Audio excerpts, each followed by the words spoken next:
speak about,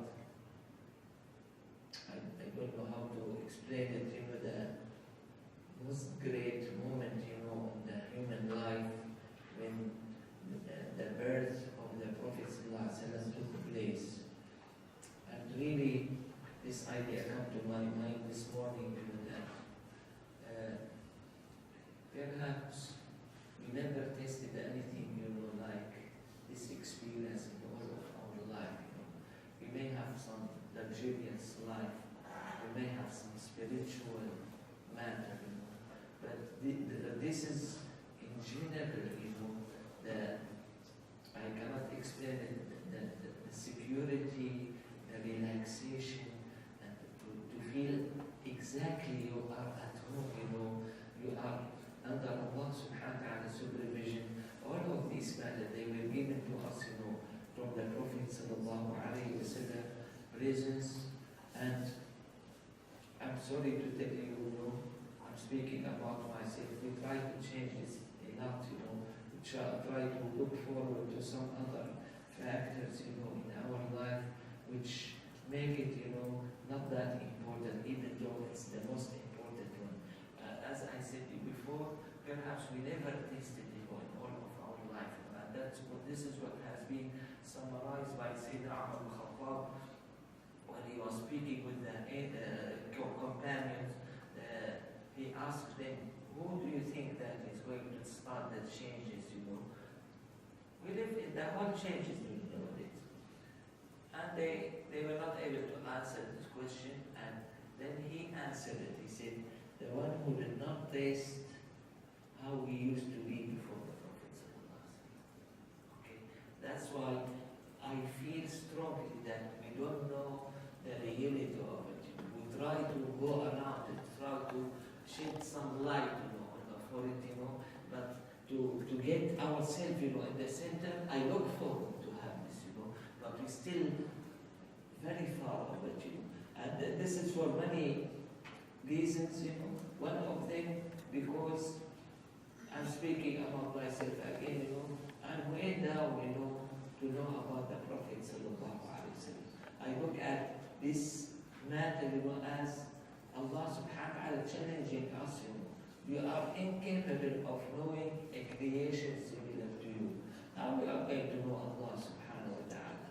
And this is by itself is going to create some upgrade, in our level, in our look, which at least we should have it, even though we don't practice or we don't experience.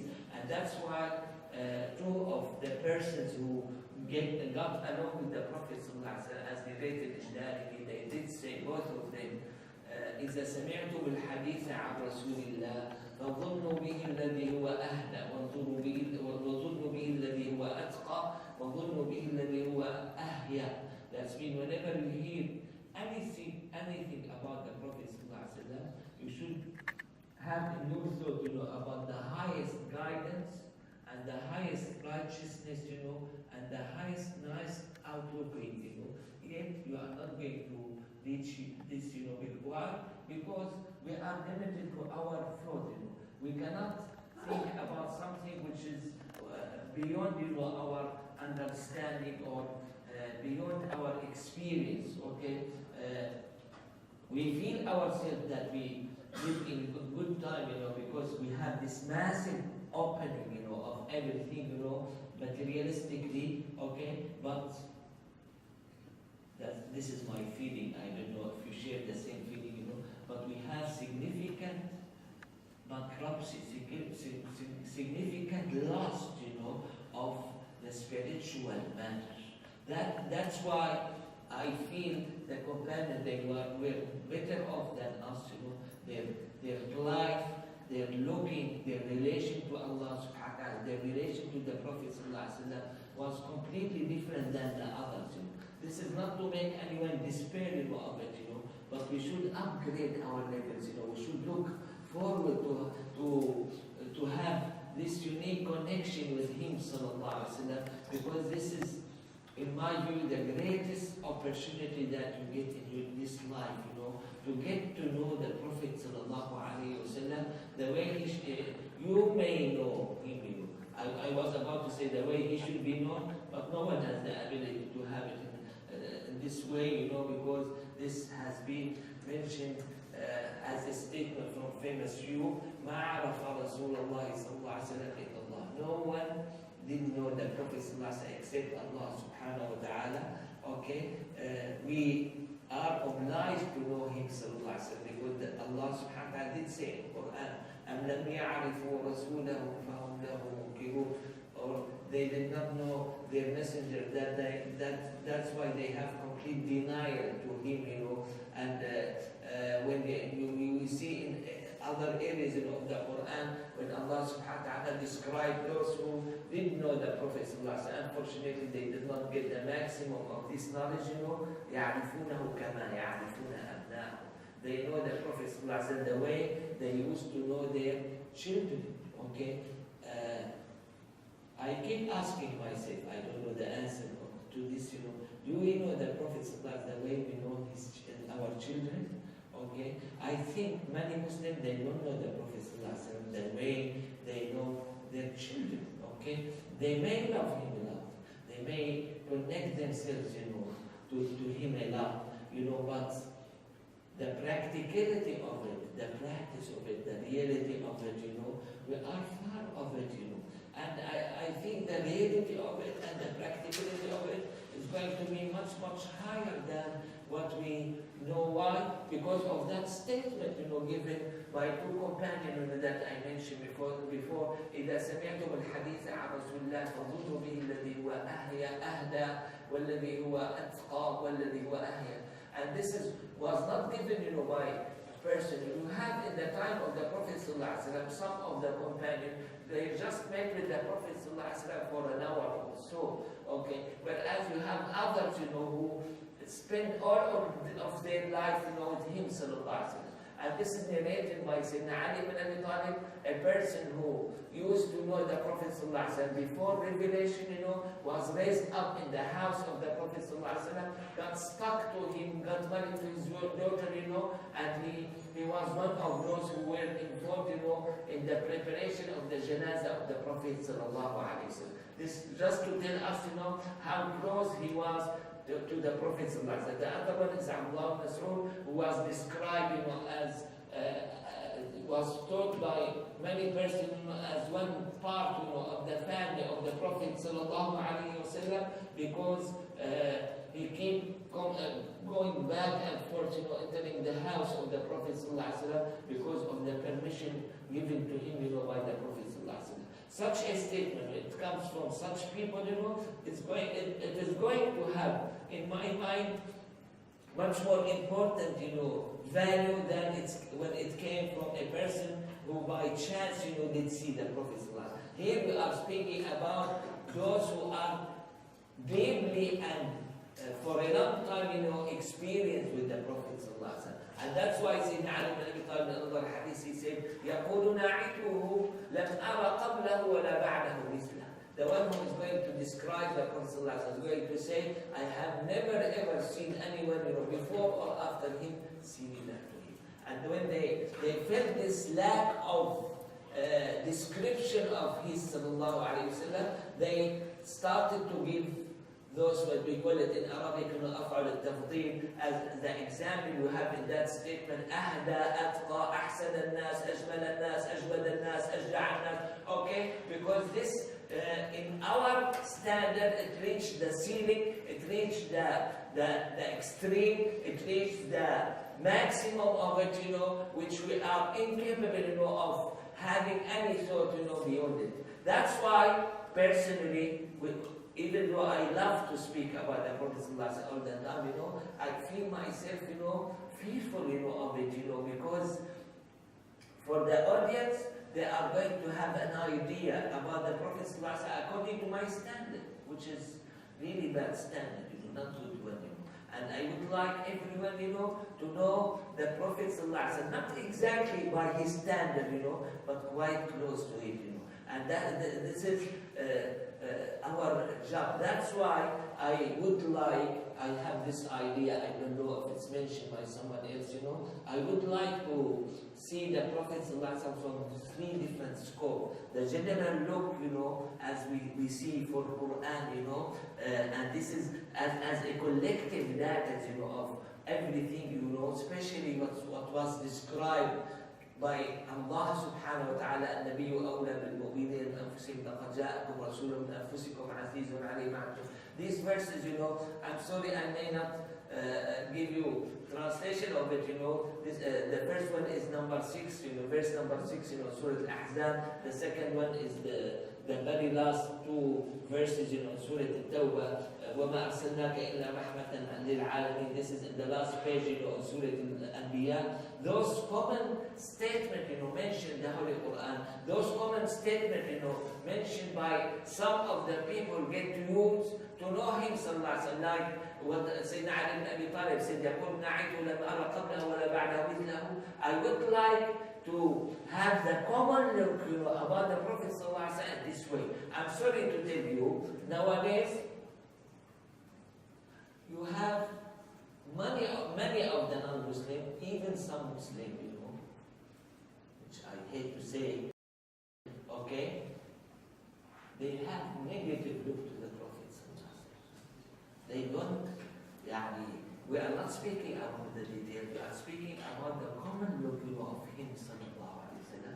They have this negative look, and that's why you have this negative, statement, negative look, negative, or sometimes it may be in the shape of criticism of him, sallallahu alaihi wasallam. Why did he do so? Or, to reject this hadith inaccurate. Okay, why this hadith is inaccurate? I did not work, I'm not Bukhari, I'm not Muslim, Why this hadith? Because I know in indirect way, this doesn't fit the thought of the speaker, okay? He's telling you, this is way above me, okay? That's why I don't understand it. You got this point, Many of those negating matters, or to say this is not inaccurate or was not done by the Prophet ﷺ, it came from this point, And this is, I hate to give this example, it's similar to what we practice in this life, There is a study, done, I forgot where, in the US or elsewhere, that when you have anything, the first one to object such thing, those who are expert, in this field.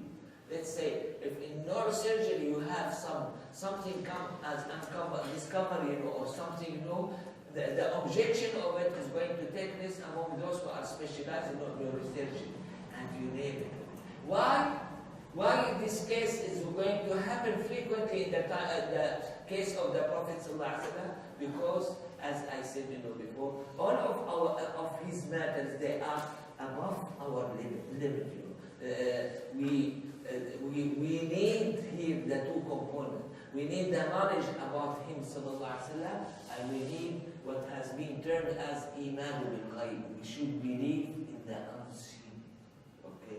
I'm not when I read that the Prophet ﷺ got angry, there's no way, to feel that his anger is going to be similar to my mind when I get hungry. When he feel hungry, again, it's not the same. When he cried, it's not the same. When he did this or that, it's not the same.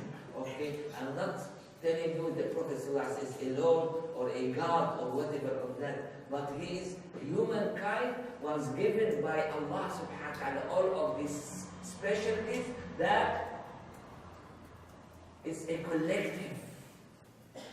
We did say yesterday, and even you have this meeting, yesterday here in this place, about Isra and Mi'raj. What's about Isra and Mi'raj? When the Prophet ﷺ was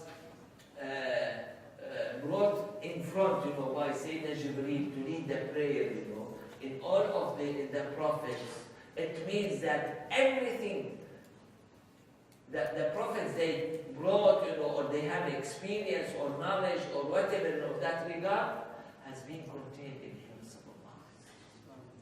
in a Bazzar narration that he led the prayer, sallallahu alaihi wasallam, in each heaven. Whenever he goes to each heaven, he's going to lead the prayer, in these angels and other spirits that I'm not familiar with, in these areas.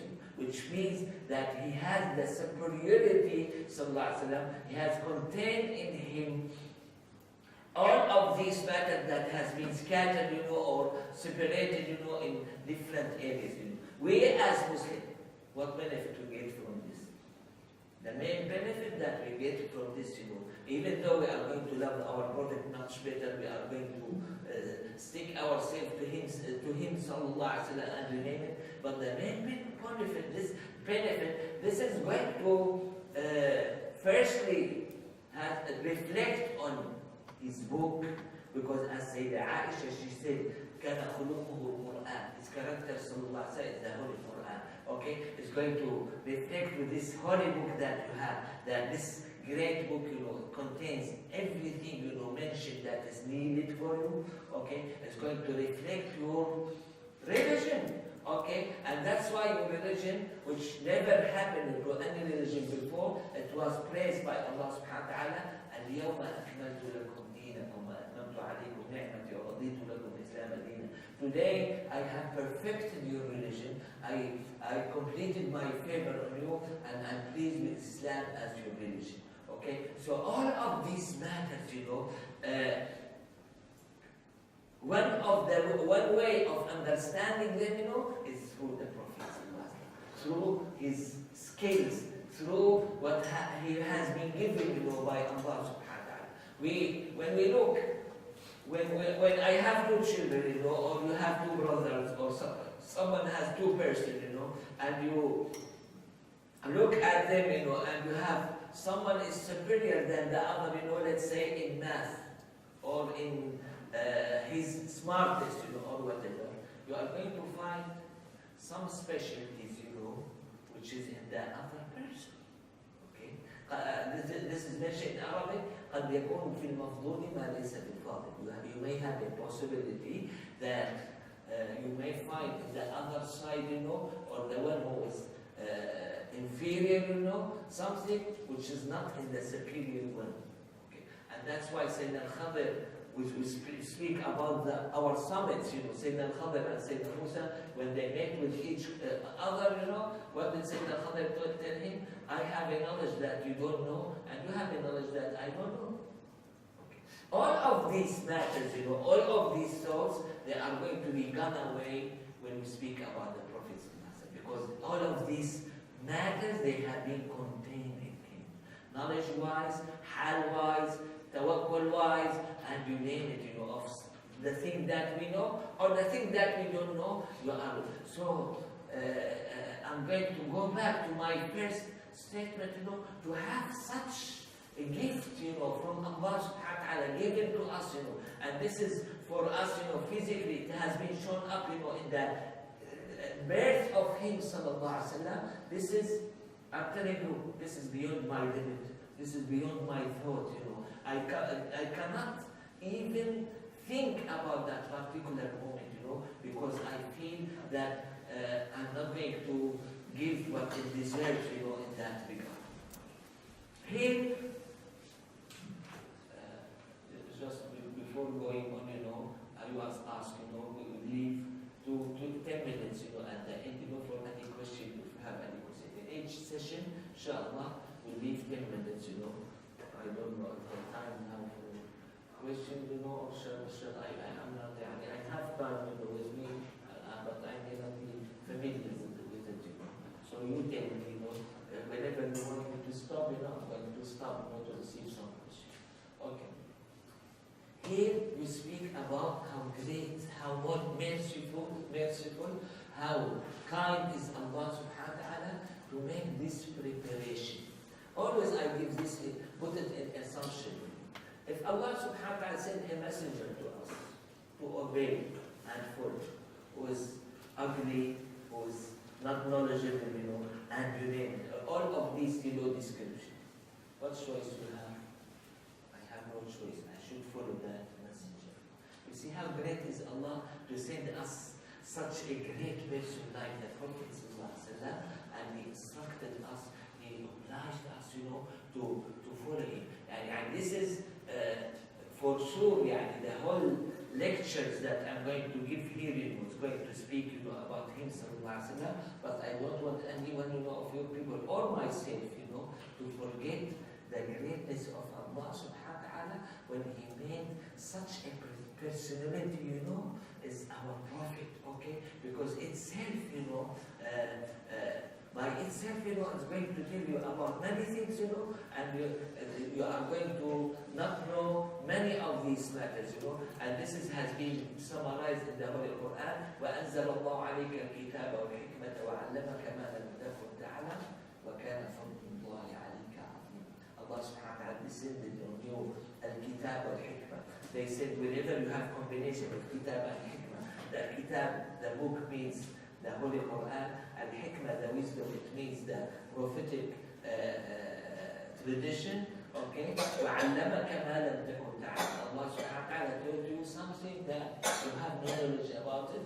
وَكَانَ فَضْلُ اللَّهِ عَلَيْكَ عَظِيمًا. When has been magnified by Allah subhanahu wa ta'ala, the favor of Allah on the Prophet sallallahu alaihi wasallam, a person like me, when he starts speaking, about the specialties, the skills of the Prophet ﷺ, I'm going to find myself, when this was described as great, from Allah subhanahu wa ta'ala's side, and I'm very negligible one, so regardless how long I'm going to speak, it's going to be much less than the reality of it. Okay. As I said, you have the massive collective data, which we know about the Prophet sallallahu alaihi wasallam. Okay. I may not be able, to speak about them, but you are going to find them in certain areas of the Holy Quran. In my experience, you hardly find any page, of the Quran without having a hint, or an explicit way of mentioning the Prophet sallallahu alaihi wasallam. On the other hand, we should have the detailed look. Okay, we should look at the details, of his life, details of his shama'il, specialties, details about everything, in his life. And inshallah, may Allah subhanahu wa ta'ala help us, to have it, done, in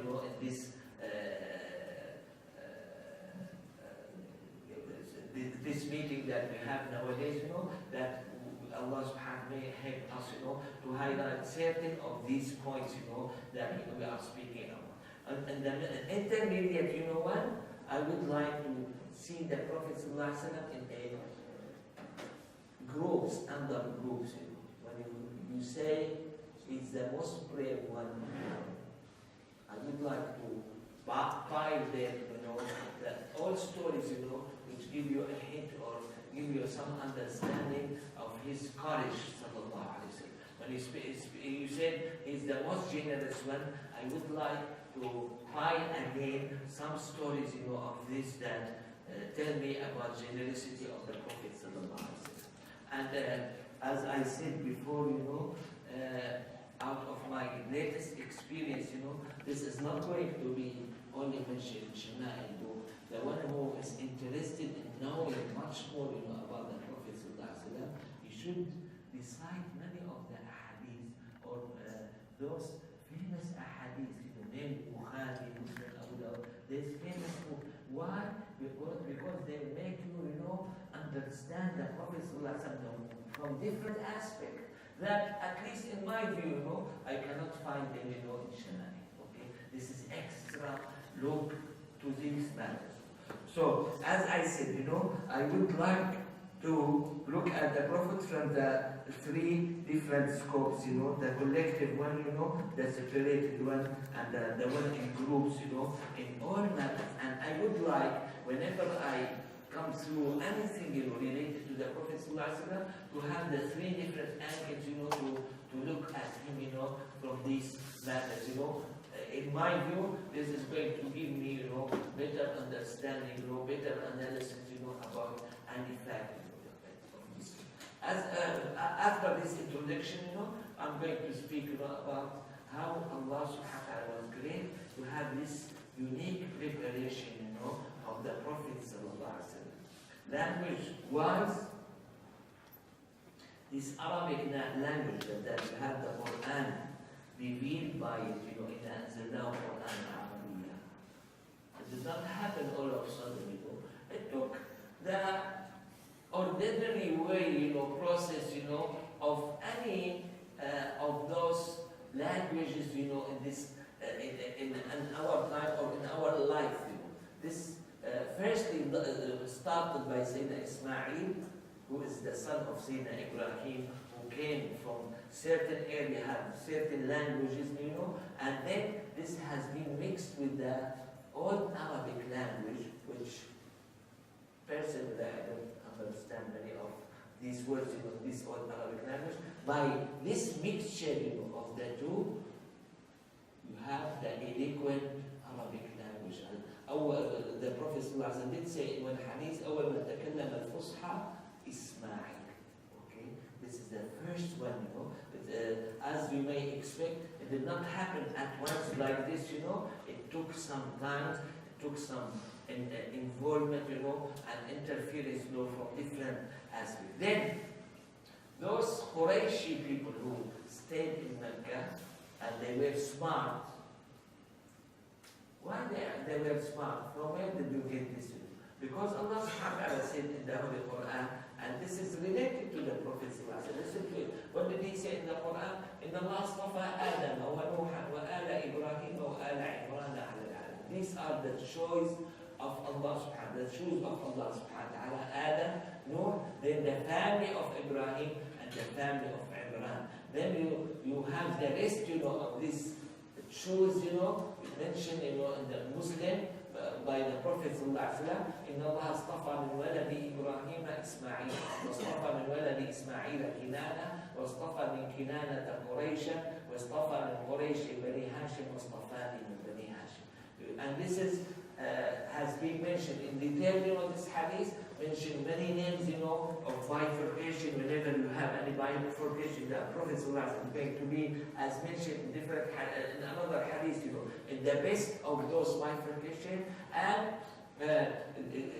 this is the high selectivity, high choose, of his family, sallallahu alaihi wasallam. So those smart people, the Qurayshi, who were part, of this choice, they used to reside in Mecca. You have different accents, of the Arab. These people, the Meccan people, or the Qurayshi one, they are going to have the exposure to all accents, Arab accents. Whereas the one who lives elsewhere, is going to be familiar only with his accent. These people, they used to be familiar with all languages or accents, of the Arab. And they have high selectivity, and that's why their language became purified, Before, this is before revelation. The accent of Quraysh became highly purified because of this physical process, For sure we have some spiritual factors that we don't know about. Okay. And in the same way, as I said, about the holy lineage or nasab of the Prophet ﷺ, we are going to find him as such, And as I said, for lineage and language, we are going to find, besides them, a significant spiritual matter that we don't know.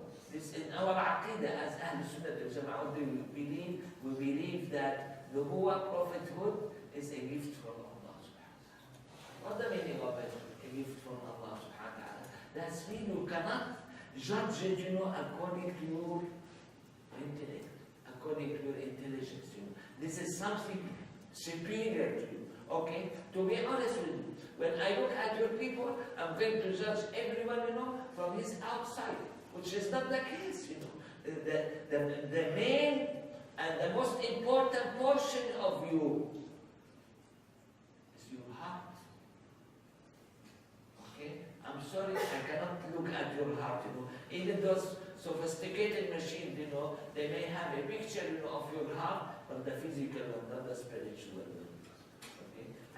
And this is, in this simplicity, even Sayyidina Abdullah Mas'ud, he didn't describe the companion of the Prophet.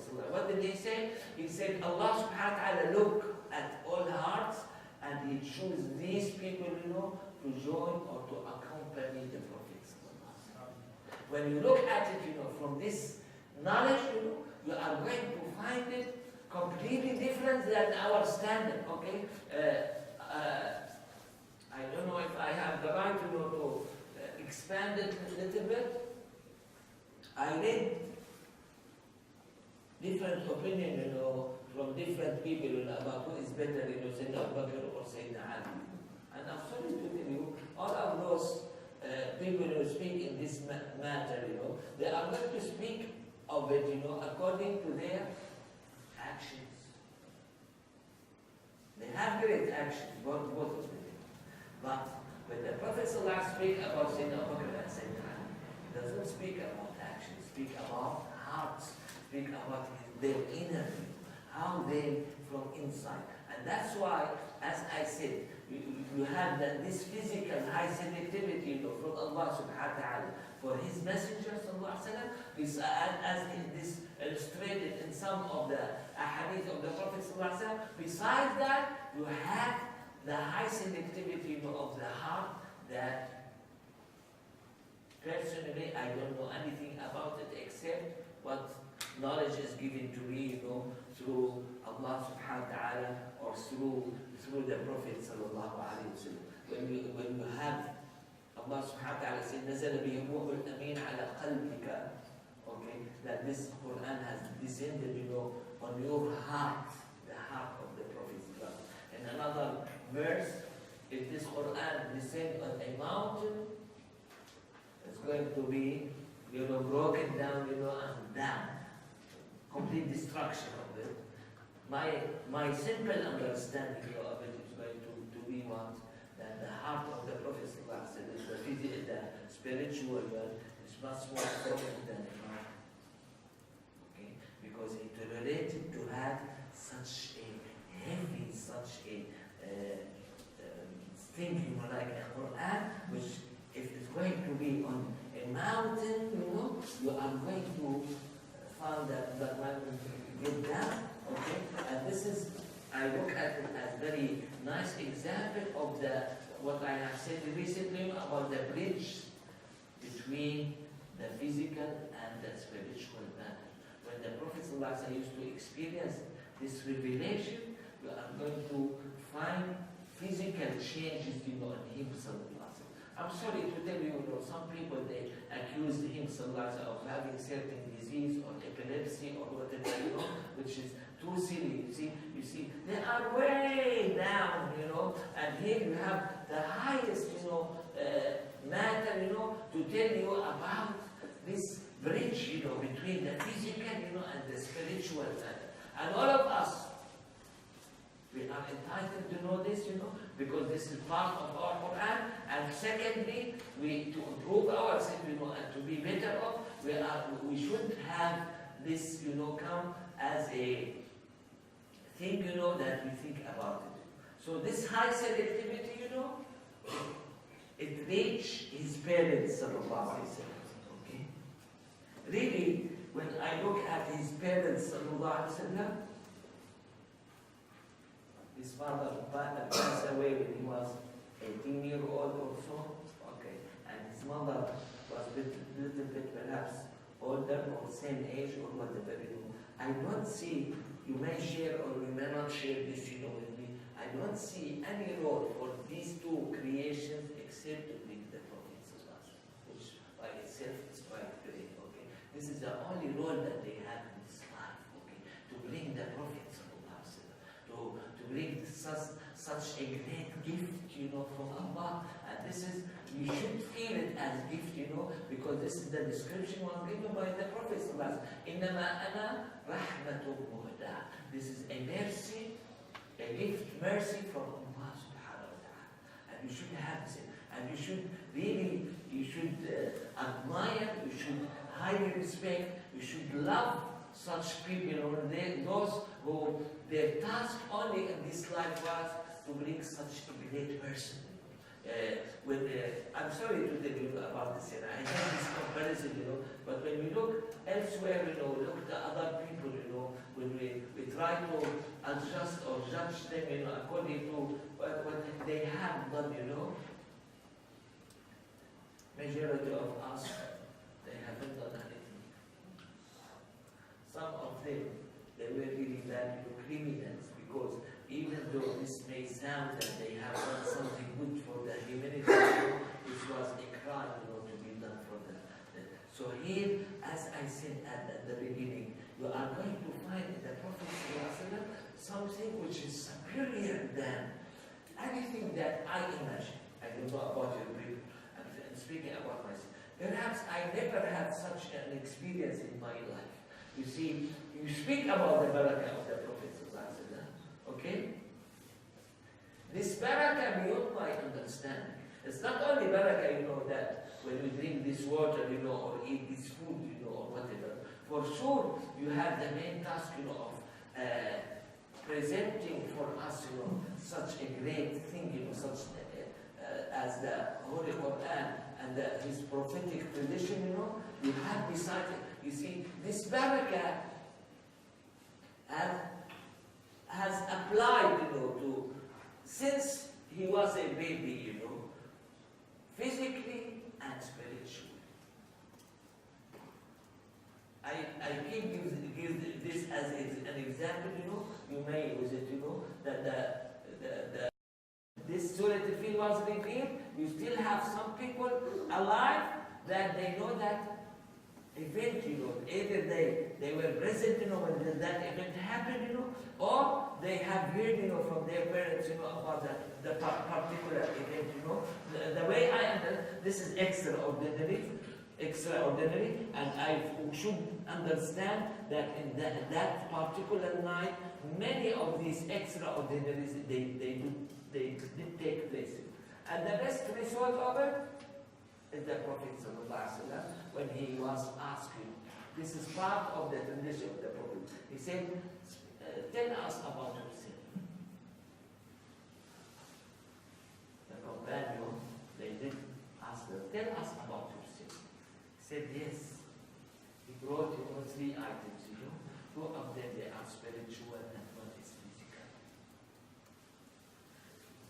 He said, أنا دعوة أبي إبراهيم وبشرى أخي عيسى ورأت أمي حين وضعتني خرج منها نور أضاءت له قصور الشام. Okay, that's me. I am the dua or the prayer of Ibrahim. Do you have anything physical for it, Yes, we have a physical point, for it, because we recite in Quran. This is verse number 128 in Surah Al-Baqarah. ربنا وابعث فيهم رسولا منهم يتلو عليهم آياتك ويعلمهم الكتاب والحكمة ويزكيهم. Okay, this prayer of Sayyidina Ibrahim, you have it in the Quran. Okay, you are going to match what has been mentioned by the Prophet ﷺ in the Holy Quran. This has been mentioned in Surah Al-Baqarah in verse number 129. Okay, وبشرى أخي عيسى. Again, it's mentioned in the Quran that the good news, good tidings about the coming messenger, which was brought, by Sayyidina Isa Maryam. It is mentioned in verse number 6, in Surah Al-Saf. Okay, وَمُبَشِّرًا بِرَسُولٍ يَأْتِي مِنْ بَعْدِ اسْمُهُ أَحْمَدُ. Okay, we read it in Surah Al-Saf in verse number 6, as I said. Then, these are, the 2 of them, they are spiritual. Why? Because this has happened for, on the hand of some prophets, before him, sallallahu. Then he said, this is the physical one.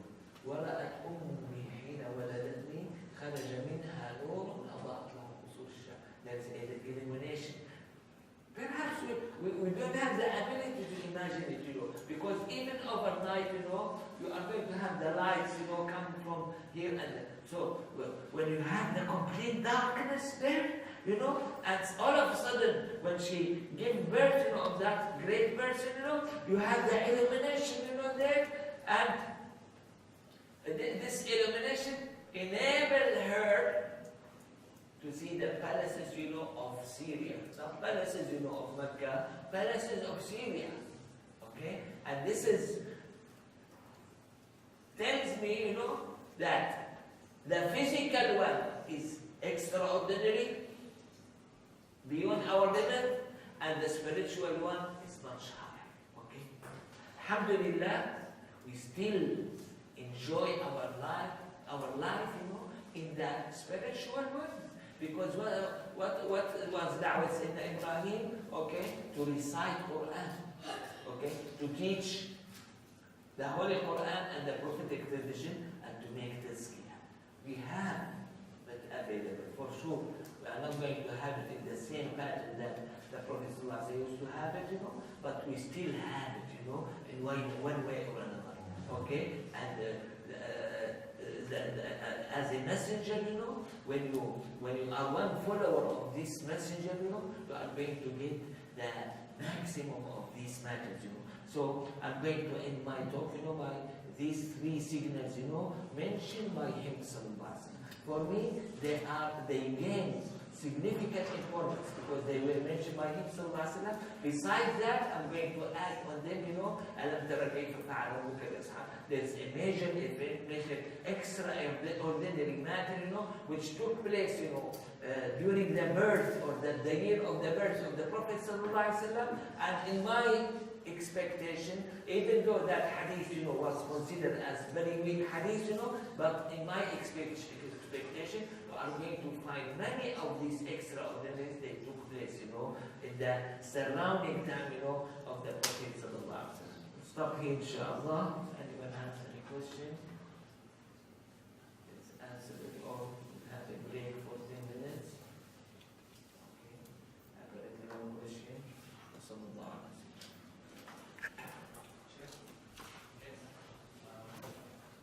Yourself, you just said that, for example, the hadith is considered munkar, and then you use the Quran in the support of your view. So is that also a principle in the science of hadith, that you can use the Quran to strengthen hadith? The question is, you use the Quran, to, I don't know what it is. To strengthen or to give some meaning, of that particular hadith.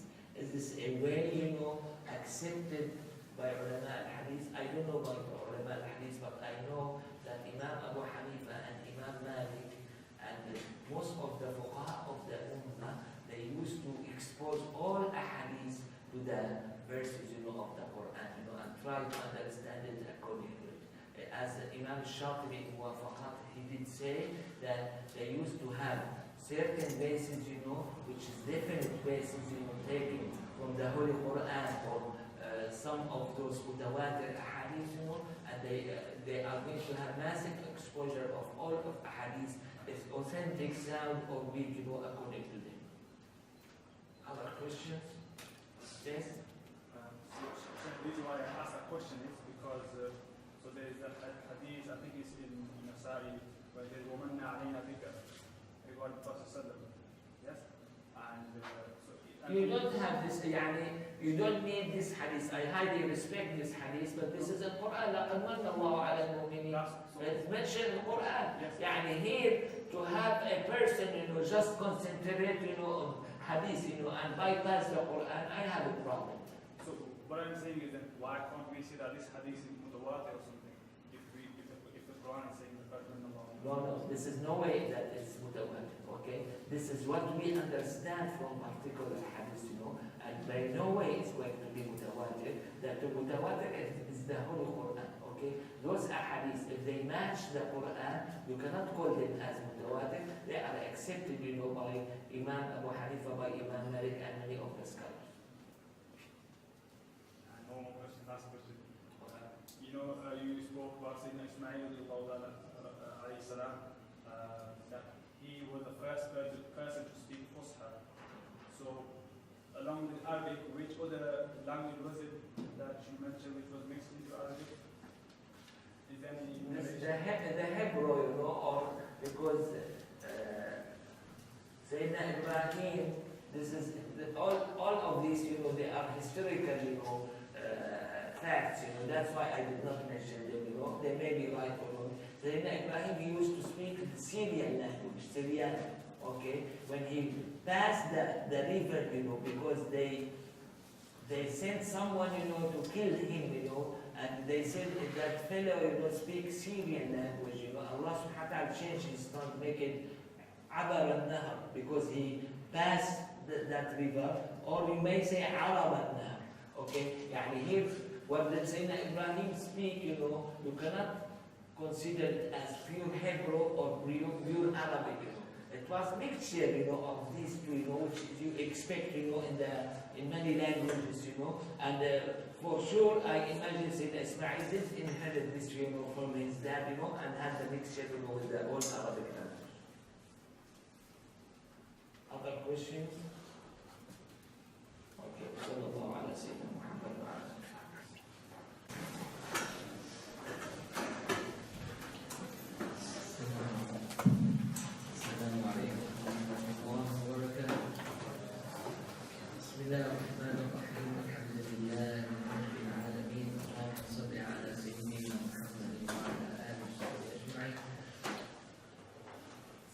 After the death of the Prophet ﷺ, took him few years to be in Badia, in the desert, by his new family, the one who blessed him, named Sayyid Halima, and he had people there. This was one of the tradition, to be done, in these early days, and the Prophet ﷺ highlighted it, because he was the most eloquent one among Arab, because he combined the specialty or the importance, of the language or accent, in the city hall, and the importance of it, in the desert. And this is tells us that what has been taught, by many person, that the Prophet is Bedouin, is not Bedouin at all, He used to live in a city, and he is much more, well established, as a city inhabited than many of us, That's why from the time of Sayyidina Ismail till his time, he used to reside in a city. He went to the desert, in his childhood, this for to improve or to strengthen his language and to have the two specialties, of the desert, and the city areas, but he was not Bedouin. Bedouin, by definition, those who move from one place to another, according to rain or other factors. Whereas the other one, is called, and even in Arabic language, you have the differentiation between them, Ahlul Madar wa Ahlul Wabar. Ahlul Madar, that means those who have somehow built, in these old days, they may not have the bricks, or other thing, that's why it's called Madar, which is mud, which has been well done, to build a house of it, and Ahlul Wabar, those who have the net, done from the hair or the skin, of the camel. So the Prophet ﷺ combined the two specialties, as we expect him, to have the combination, of many matters, in his hand, Then he was given this great love from Allah subhanahu wa ta'ala. This is not, for sure we may understand it, in the Prophet ﷺ by many of his skills, as specialties, but the matter of love is much superior than this, and is given from Allah subhanahu wa ta'ala. He used to be loved by anyone. Even Halima, he loved him a lot, she wants him to stay much longer, with him, with him, sallallahu alaihi wasallam. But they have this significant effort, of having his chest open, and his heart was washed, she was interested, subhanAllah, this is the hikmah of Allah, the wisdom of Allah subhanahu wa ta'ala. She was interested in returning him back, to his family. But you admire how his mother was confident, about him. And this tells me, in an indirect way, how everything was set up, and so that's how his mother was confident, about him, and nothing is going to hurt or harm him, in this regard. And subhanAllah, you read, which is this affect you significantly, in your heart. When she was about to die, she took the Prophet ﷺ to visit the grave of his father, and the relatives, in Medina Munawwara. And when the Prophet ﷺ migrated, after many years, he still remembered how he used to swim, that well, and many of the other activities. When he returned back, his mother was about to pass away, and she said, you see this statement, what did she say? She said, I'm going to die, but my memory is going to be still alive. You see, to have such women mentioned, in UK after 1400 years, it means a lot. Okay, this is because this is related to something established by Allah subhanahu wa ta'ala. Okay, and she had this high expectation about it. She said, I'm going to die, but my memory, is going to still be alive, in everyone's heart. So subhanallah. So here, as I said, the Prophet was loved, by anyone who got in touch with him, for many factors, many spiritual factors that we don't know, and for this unique factor that I should highlight, a lot, because we need it, in our time nowadays, his great characters, he used to have very great characters. That's why, according to Imam Suyuti, the second revealed surah, which was Surah Al-Qalam, Allah subhanahu wa ta'ala did describe the characters, of the Prophet in that particular surah, وَإِنَّكَ لَعَلَى خُلُقٍ عَظِيمٍ. And this is, for my expectation, if you expect that it's going to happen toward the end of the revelation, no. This was in the very early days, of revelation, how Allah subhanahu wa ta'ala did describe the characters, of the Prophet. And this is, I think, should be highlighted strongly. This is perhaps even, the most important point of the life, of the Prophet before revelation, because he amazed everyone by his character. He used to be called, by the Qurayshi people, as-Sadiq al-Amin, the most truthful and most trusted one. Okay, and this is not for this only. This is to tell you about all of these characters. That's why, when you look at these great characters, and you see how they describe him after revelation, they are liars. They said about him he's liar, They used to call him the most truthful. Okay. They said magician, black magician. Okay. In my view, even though I haven't met, any person, of that regard, but in my imagination, the black magician is going to be completely down, in his characters, And this is completely opposite of what the Prophet was. Okay, when they called him Kahin, again, never ever, have any experience, that the Prophet did get in touch, with the jinn, in these early ages, or in the age, before prophethood, And he was 40, when he had the first revelation.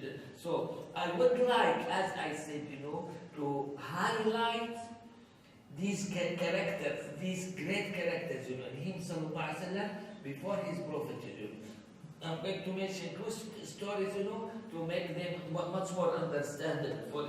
The first story is the story of Sayyidina Zayd ibn Haritha, how he was stolen, of his family, and was put in the house of the Prophet ﷺ. It's a long story, but the point here that I would like to highlight, that when his family, they didn't know that he is in the house of the Prophet ﷺ, his father, his brother, and his uncle, they came to offer the Prophet ﷺ any amount of money, to make this person, return back with them. And the Prophet ﷺ, he said, I have better offer than yours, I'm going to call him, if you want to go with you, I'm going to give, make him return back with your people, without any payment, If he wants to stay with me, I'm not going to get rid of someone who wants to stay with me,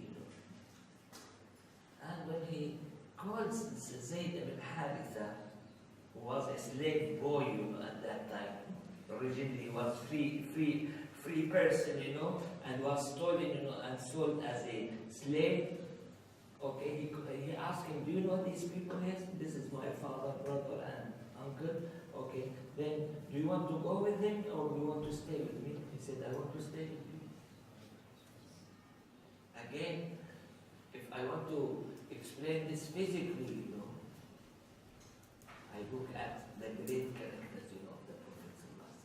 He said, I have seen from that particular person something that I'm not going to give reference on anyone over him. That's why he wants to stay with the Prophet. He got himself, mashallah, very lucky person, got himself, and his family attached completely to the Prophet family, and this is in indirect way tell you how the presence of the Prophet was going to change the whole life dramatically, in a way that I may understand small portion of it, but the huge portion of it, I'm not going to understand it. I look forward, to understand it, or to know something more, about it. And here, I'm sorry to tell you, up till now, I cannot explain fully why did Sayyidina Zayd ibn Haritha gave the choice, to stay with the Prophet. I have in my belief that he's the best one, he's the greatest one, but to have it in very physical, items, I cannot do it. And that's why it's much easier for me to say it's a spiritual matter, but from the physical, action from his side, I think it goes all by his great characters, which was described, by Allah, وَإِنَّكَ لَعَلَى خُلُقٍ عَظِيمٍ. The second point, you see, these are quite tough, stubborn people, to give the judgment for a young person who was 35 years old, You may not consider 35, as young, but in the tribal system, such an age doesn't enable the person to speak about anything, to give his judgment, in such a very, very critical and vital matter, how to put the holy black stone. All of them, without exception, the elderly and the leaders and whoever, they were at least, when they did know that the Prophet is going to be the one, or let's say the Muhammad ibn Abdullah, this before revelation, the one who is going to give the decision, about it. I'm sorry to tell you, in our setting, it may not sound that great, but in the tribal system, it sounds not only great, it's the greatest one, to have such an elderly, this Jahiliyyah is called by Allah subhanahu wa ta'ala. Jahiliyyah, that's mean when you have the elderly who speak something completely wrong, it's going to be highly respected, and when the minor is going to speak, even though he's completely right, it's going to be completely ignored. This is the tribal system, that they used to live, to have this acceptance, to have the Prophet have the decision, how to handle this problem, of putting the black stone. By itself, it's great. It tells you indirectly how fair, how great was in his characters, in his spirit, and many other aspects. That you see, I don't know how to address it, It may be put it, as the acceptance. He's accepted by everyone.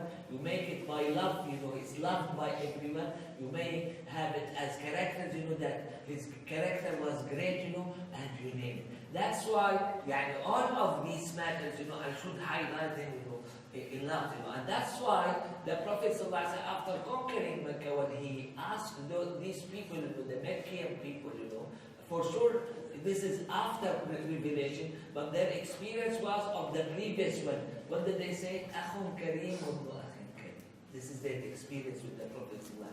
Kareem, it doesn't mean generous, you know. Even the Arabic speaker, they may understand it as generous. Kareem in Arabic language may mean noble one, okay?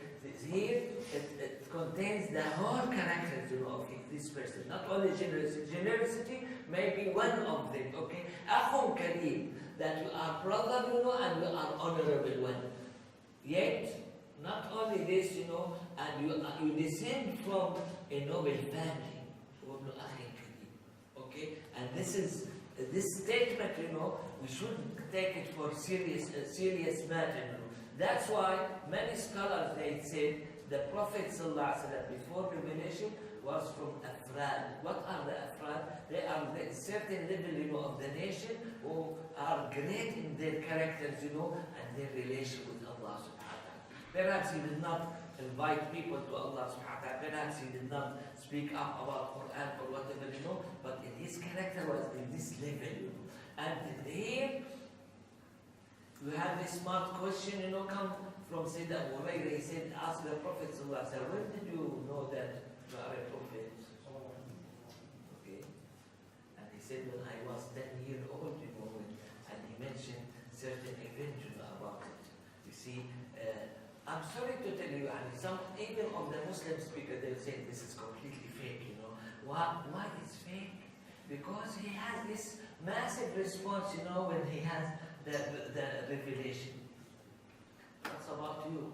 If you are told, you know, that this tragic matter is going to happen to you, you know, after 2 days, you know, and take care of, have good preparation of it. When it happens, it's going to be easy? No way. Okay. That's why this is good, give us good explanation why. Now all audience, you know, without exception, all of us, we believe that Allah subhanahu wa ta'ala did ask us, Alastu bi rabbikum? We don't remember it. Okay. Remembering it, you know, has different story. Okay. Then we are going to move to another stage, you know, in the grave. And the Prophet ﷺ did say, all of us, we are going to be shown where is our destination, you know. Is that inshallah all of us will be in heaven, you know, or the other will be in hellfire.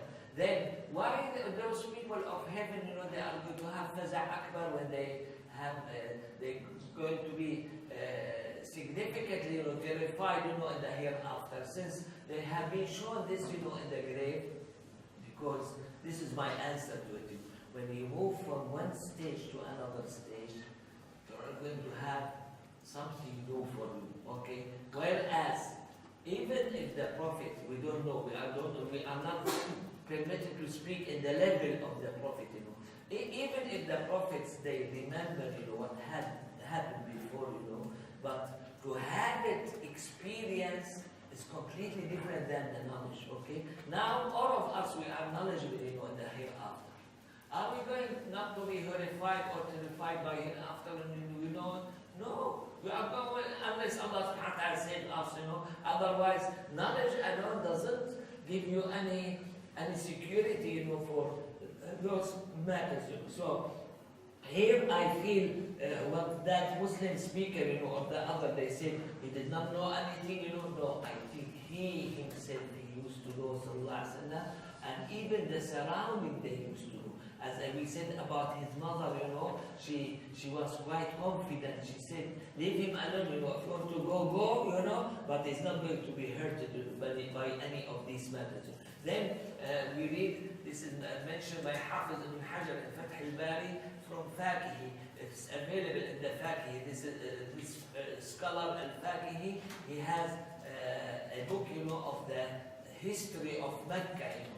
And he mentioned this narration that the Prophet ﷺ, when he got married to Sayyidah Khadija,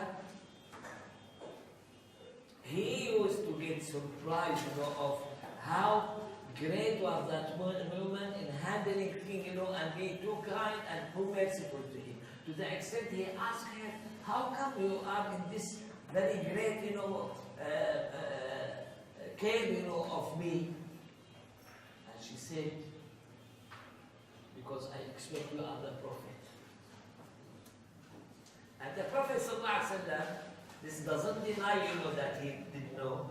He take it from the scientific way. What did he say? He said, if I am the prophet, I'm going to see what's going to happen to you. If I'm not the prophet, the Lord of that prophet is not going to forget you.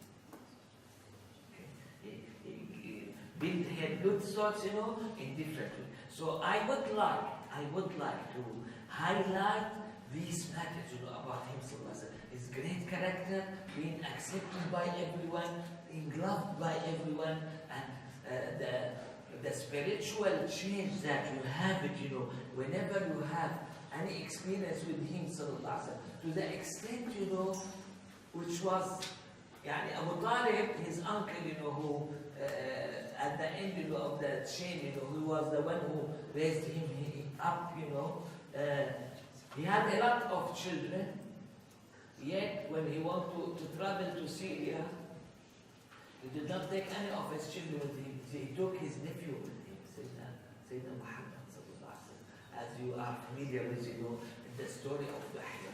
So these matters, just to give you a hint, how they were prepared for it. And this is, I look at it, as mercy and kindness from Allah subhanahu wa ta'ala to make the people, accepted what's going to come.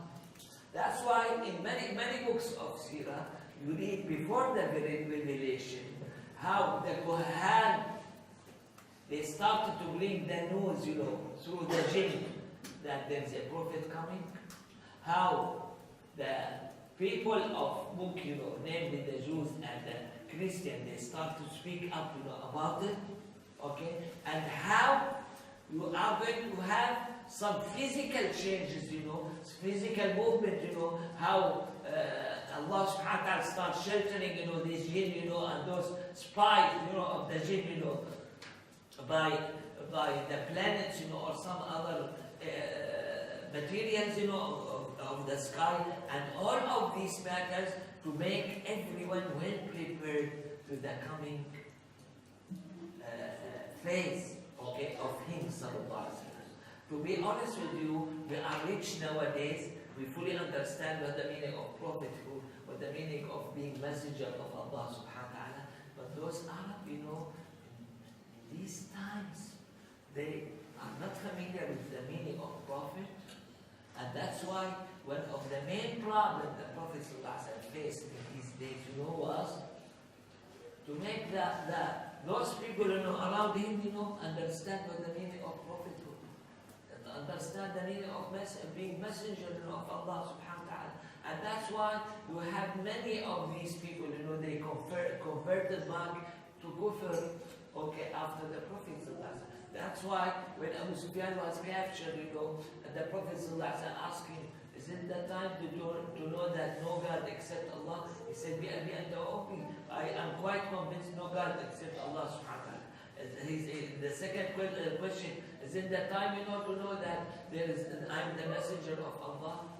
He said, this one I still have some doubt about.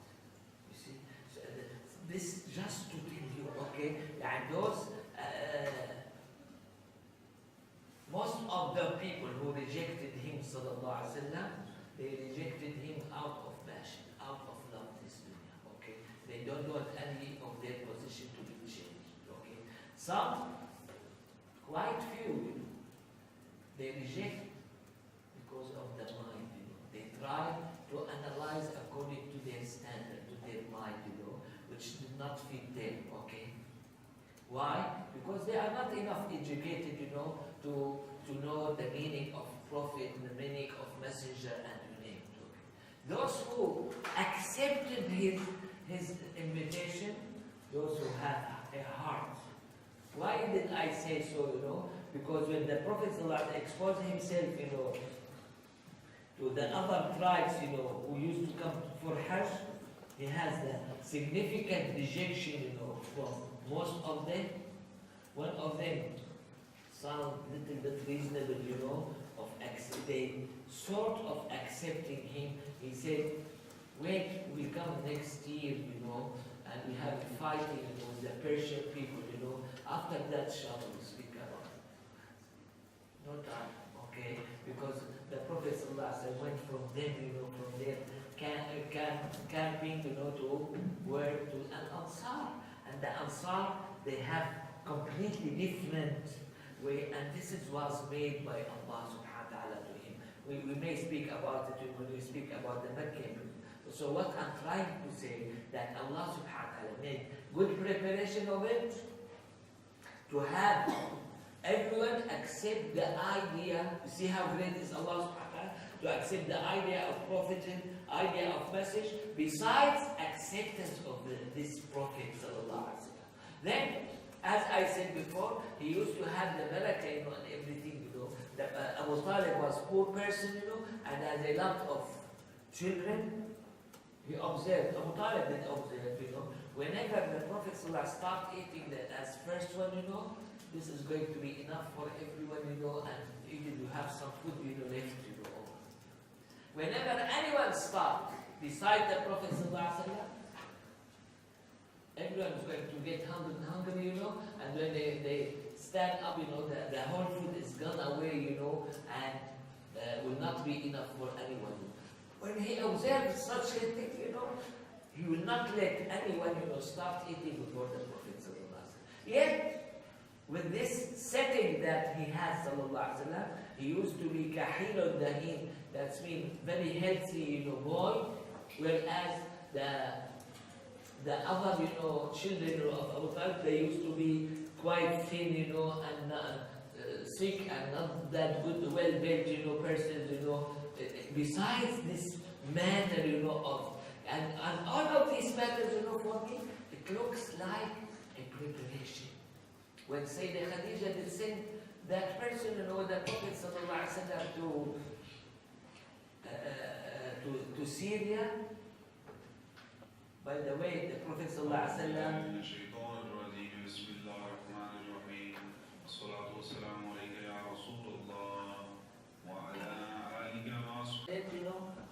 this is by itself need to be thought about. Okay, we sound, in front of the others that we use our mind. Why we don't use our mind in this matter? This phenomenon, of the Quran, of the revelation, when you take it, this has significant turn point, in the life of the Prophet. I'm going to highlight some of those turn points, in the life of the Prophet. And this is the most significant turn point, in the life of the Prophet. At least for us, we don't know about him, but for us, this is the most significant turn point. And this is, if I want to highlight anything here, that we live our life, in very physical, materialistic matter. We believe in the Prophet ﷺ, whereas in the Prophet ﷺ life, this is the most significant point, and it is spiritual, it is not physical. Okay, we don't experience everything the same as you believe. We don't experience everything with the revelation from the spiritual side, of the thing. And that's why, as Muslims, we should enrich in ourselves, the meaning, of the spirituality. Okay, the spirituality of our Islam. Nowadays, in my view, I may be completely wrong. Even the Sufi people, they don't take good care, of the spiritual component, of their life. Okay, they have the spirit, they make knowledge, they make this, all of these matters, Some of them, they may be great, too great, but they are physical, they are not spiritual. Okay, one of the main way of the Prophet ﷺ, which has been mentioned, by him ﷺ in Khutbah al-Jum'ah twice or more. We know about two of them, they may be more, okay? To build your relation with Allah subhanahu wa ta'ala, to find your way to Allah subhanahu wa ta'ala. When I fail to do so, for sure I'm not putting down any of those teaching, the Holy Quran is great, the prayers they are great or whatever, but if we are left with the physical activity of it, okay, which is, as humankind, you are of two components, you are of physical body and you are of soul, and the same thing, Ibn Ata'Allah and the other, what did they say? That prayer, it has the physical shape of it, and it has its soul. When I take care, of the physical shape of it, without taking care, of the soul of it, I may not getting the maximum benefit. I'm going to get benefit, whether I understand or not, but I should work hard. I'm not telling anyone to stop praying, because of this fact. No, you should work hard to achieve what has been designated for you in this prayer. Okay? And when the Prophet ﷺ highlighted 3 items, khushu'ah, ruku'ah, and sujuduha. Okay? When I look at myself, I'm going to be sorry. I'm really bad, about it. Khushu', humbleness, to be humble to Allah subhanahu wa ta'ala. And this khushu', I'm not, inshallah, not despaired, but I see it as a very remote possibility, because Sayyidina Al-Hasan al-Basri did say that the first thing to be lifted up, of this nation is the humbleness, You hardly find anyone humble, in this life, in Islam. Okay? Khushu', this is a stage, has been mentioned in different areas of the Quran. Allah subhanahu wa ta'ala highlighted in one area, الَّذِينَ هُمْ فِي صَلَاتِهِمْ خَاشِعُونَ. And when he mentioned the 10 different ranks, of the believer, he mentioned وَالْخَاشِعِينَ وَالْخَاشِعَاتِ. Okay? So this statement from Al-Hasan al-Basri, it means that perhaps I haven't seen in all of my life a khashi'.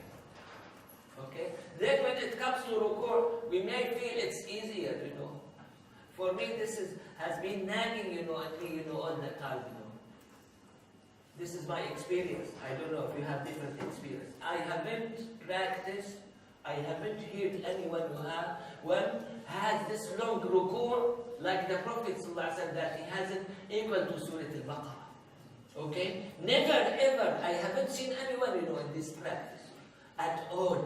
What does it mean? I think I'm going to connect it with khushu', because the Prophet ﷺ said he has this humbleness, in his heart or in the inner. That's why he was able, to practice it, from the outer. When we are not that good, in the inner, that's why I haven't seen anyone. Correct me if I'm wrong, okay? I haven't seen anyone. You may see, we have heard about certain people that they may have the whole Quran recited over a night. You may have some of those activities, but I haven't seen anyone, having this ruku', which is as long as Surah Al-Baqarah, I believe it completely, I have no denial, about it.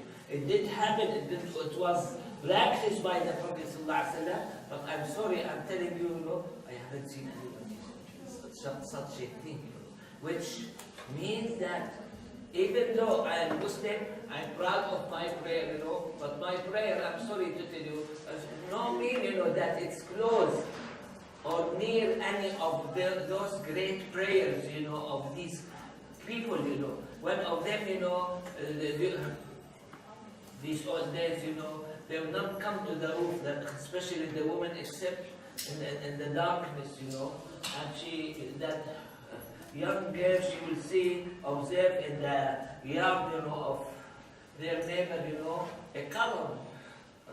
And after a while, she missed that. Where is that column? Or Dad, where is the column? He said, come on, this is a person who used to have night prayer, overnight, and you missed it. You see, like a column, no movement at all. How come? Okay, because of the khushu'. So all of these matters, we have been honored, about them, besides the physical of it. Don't misunderstand me. I'm not putting down the physical importance of them. To have the pillars, of your prayer, to have pillars, of your fasting or whatever. But I'm sorry to tell you, out of my experience, I feel that we have significant miss there, of the spiritual data, spiritual values, of these matters, When the Prophet ﷺ did say, وَجُعِلَتْ قُرَّةُ عَيْنِي فِي الصَّلَاةِ, when he said, the narrator did say, whenever he has any problems, Allah is going to start prayer. Do we do this, nowadays? No, we don't do it. Why you don't do it? You have much more problem, in your life. Why you don't do it? I don't do it because I don't feel the relief or the security that the Prophet ﷺ used to have it. Okay, so here we should have different ways. I'm not going to be a prophet. I'm not going to have any revelation come to me, but many of those matters, that related to the spiritual thing, I may achieve. Okay, one of the companions, as narrated by Bazzar, he did see Sayyidina Jibreel. He did make conversation. His conversation with Sayyidina Jibreel. Okay, the common people, they did observe Sayyidina Jibreel, that famous hadith that we are speaking about, Islam, Iman, and Ihsan, and you name it. Where is Sayyidina Jibreel? He's gone away? No, he's available, but we are not available there. We are available in the physical component, of our religion, but we are not available at all, in the spiritual matter. Never change, You have you don't have anything, change, in the spiritual matter, but we change, okay? Why? Because we are interested in small amount of money, small amount of food, or whatever, this car, this house, this, that, you name it, More than our interest, when we miss any of this portion, I don't feel jealous, inside when I see that person, he dreamt about the Prophet ﷺ. He had this spiritual activity, he had this, had that, I don't feel it in the same way that I feel it, when I have someone who I judge that person that he is less intelligent than me, yet he has money more. I'm going to feel bad. I'm going to feel sorry. Okay? Why I don't have the same feeling when I look at a person, that I feel myself that I have much more knowledge than him, but yet I look at him, he loves Allah subhanahu wa ta'ala much more than me. He loves the Prophet sallallahu alaihi wasallam much more than me. Okay? I'm going to fool myself. What I'm going to say, even though that person, is perfect, love, okay? But he doesn't memorize Quran. I memorize Quran. Even that, you see, here, what I'm trying to say, we are in very short period of time called life. This is, at least in our view, this is the most important field or test to build up. And all the decisions from your side, they are going to be made according to your activity in this particular life. Okay? All of your future, where you are going to locate, inshallah, all the audience, they will be in heaven, But yet, even in the heaven, you have different ranks, you have different stations, in the heaven. All of them, they are, as Sayyidina Ali ibn Abi Talib described when he had this negative, comment given by someone, about dunya. He said, those people who are great, the hereafter, how did they achieve this? They achieve it in this life. And this is the reality. When I waste my time, eating, drinking, sleeping, and the other day achieve, they have, like Shu'ba when he said, so and so thousand, khatam I have done in that corner of my house, This means something. Okay? When you have, the other one has 100 rak'ah overnight, every night, this means something. Okay? So, when we hear the Prophet saying, whenever we have any sujood to Allah subhanahu wa ta'ala, Allah subhanahu wa ta'ala is going to upgrade, one level, in the heaven. It means something, So, our wastage of time, our ignorance, of knowing the value of these matters, it has the most important point here. There's revelation. The Prophet we did suffer, He did suffer, during revelation. He did suffer after it. We highlighted how it was heavy, on his heart, and how his heart is much stronger, than the mountains, we read, in Sirah, that the Prophet used to have headache all the time because of revelation. Okay? He used to have headache all the time. He used to make hijama all the time, because of the headache problem. Why headache? For us. This is a message given to us, from Allah subhanahu wa ta'ala through him, and he is the one who suffered a lot, of it, please, I would like, I love to look at the seerah and the shama'il from the bright point, from the high figure point, or whatever, But on the other hand, the Prophet ﷺ, he did have some tests, did have some problems, when Sayyidina Umar al-Khattab, a person who became Muslim, he told him, I don't love you at all. He's Muslim. He told him, I don't love you at all. Why you don't love me? He said, because many nights, you have left the Prophet ﷺ, had main concern all the night. Spent the whole night, with main concern. He became Muslim eventually. Okay. But you see this real lover, of the Prophet ﷺ, they look at him, from the high figure, they look at him from highly respected way, and they look at him, as humankind, suffer, of these matters, that we speak about it, For sure, there is very unique, very honorable position, given to him, sallallahu alaihi wasallam, by revelation. But you see, first of all, and this is the way I look at it, He almost, in his community, for sure, in Allah subhanahu wa ta'ala's scale, he reached the summit, already. But in his community, almost all, he reached the summit, in his characters, He has, as I said before, he has the acceptance by everyone. He is loved by everyone. What will happen, when he has the revelation and he starts speaking about him? Everyone became envy against him, jealous of him. They start to have bad description of his, which doesn't belong to him, liar, black magician, kahin, crazy, and you name it. Then, this was his surprise, sallallahu alaihi wasallam. Then they make him get outside his city. We may feel that he did not love his city the way we love our city, Even though, I think these people here, they don't love their cities, because they have moved, from one place to another, okay? But we read in Tafsir that when the Prophet ﷺ reached Al-Juhfa, which is the midway between Mecca and Medina, he turned back to Mecca, and the tears start coming, from his eyes. And Allah subhanahu wa ta'ala revealed right away, إِنَّ الَّذِي فَرَضَ عَلَيْكَ الْقُرْآنَ لَرَادُّكَ إِلَى مَعَادٍ. You have some return, to Mecca. How long did it take him? You see, this is happened to the Prophet ﷺ. We are not prophets, but we share the same Lord. We share the same support from Allah subhanahu wa ta'ala. How long did it take him, to go back to Mecca? Which is unbelievable. Yes? How long? Less than 80 years. He conquered Mecca. He came with that massive army, and conquered Mecca, the most sacred, areas, of Allah subhanahu wa ta'ala.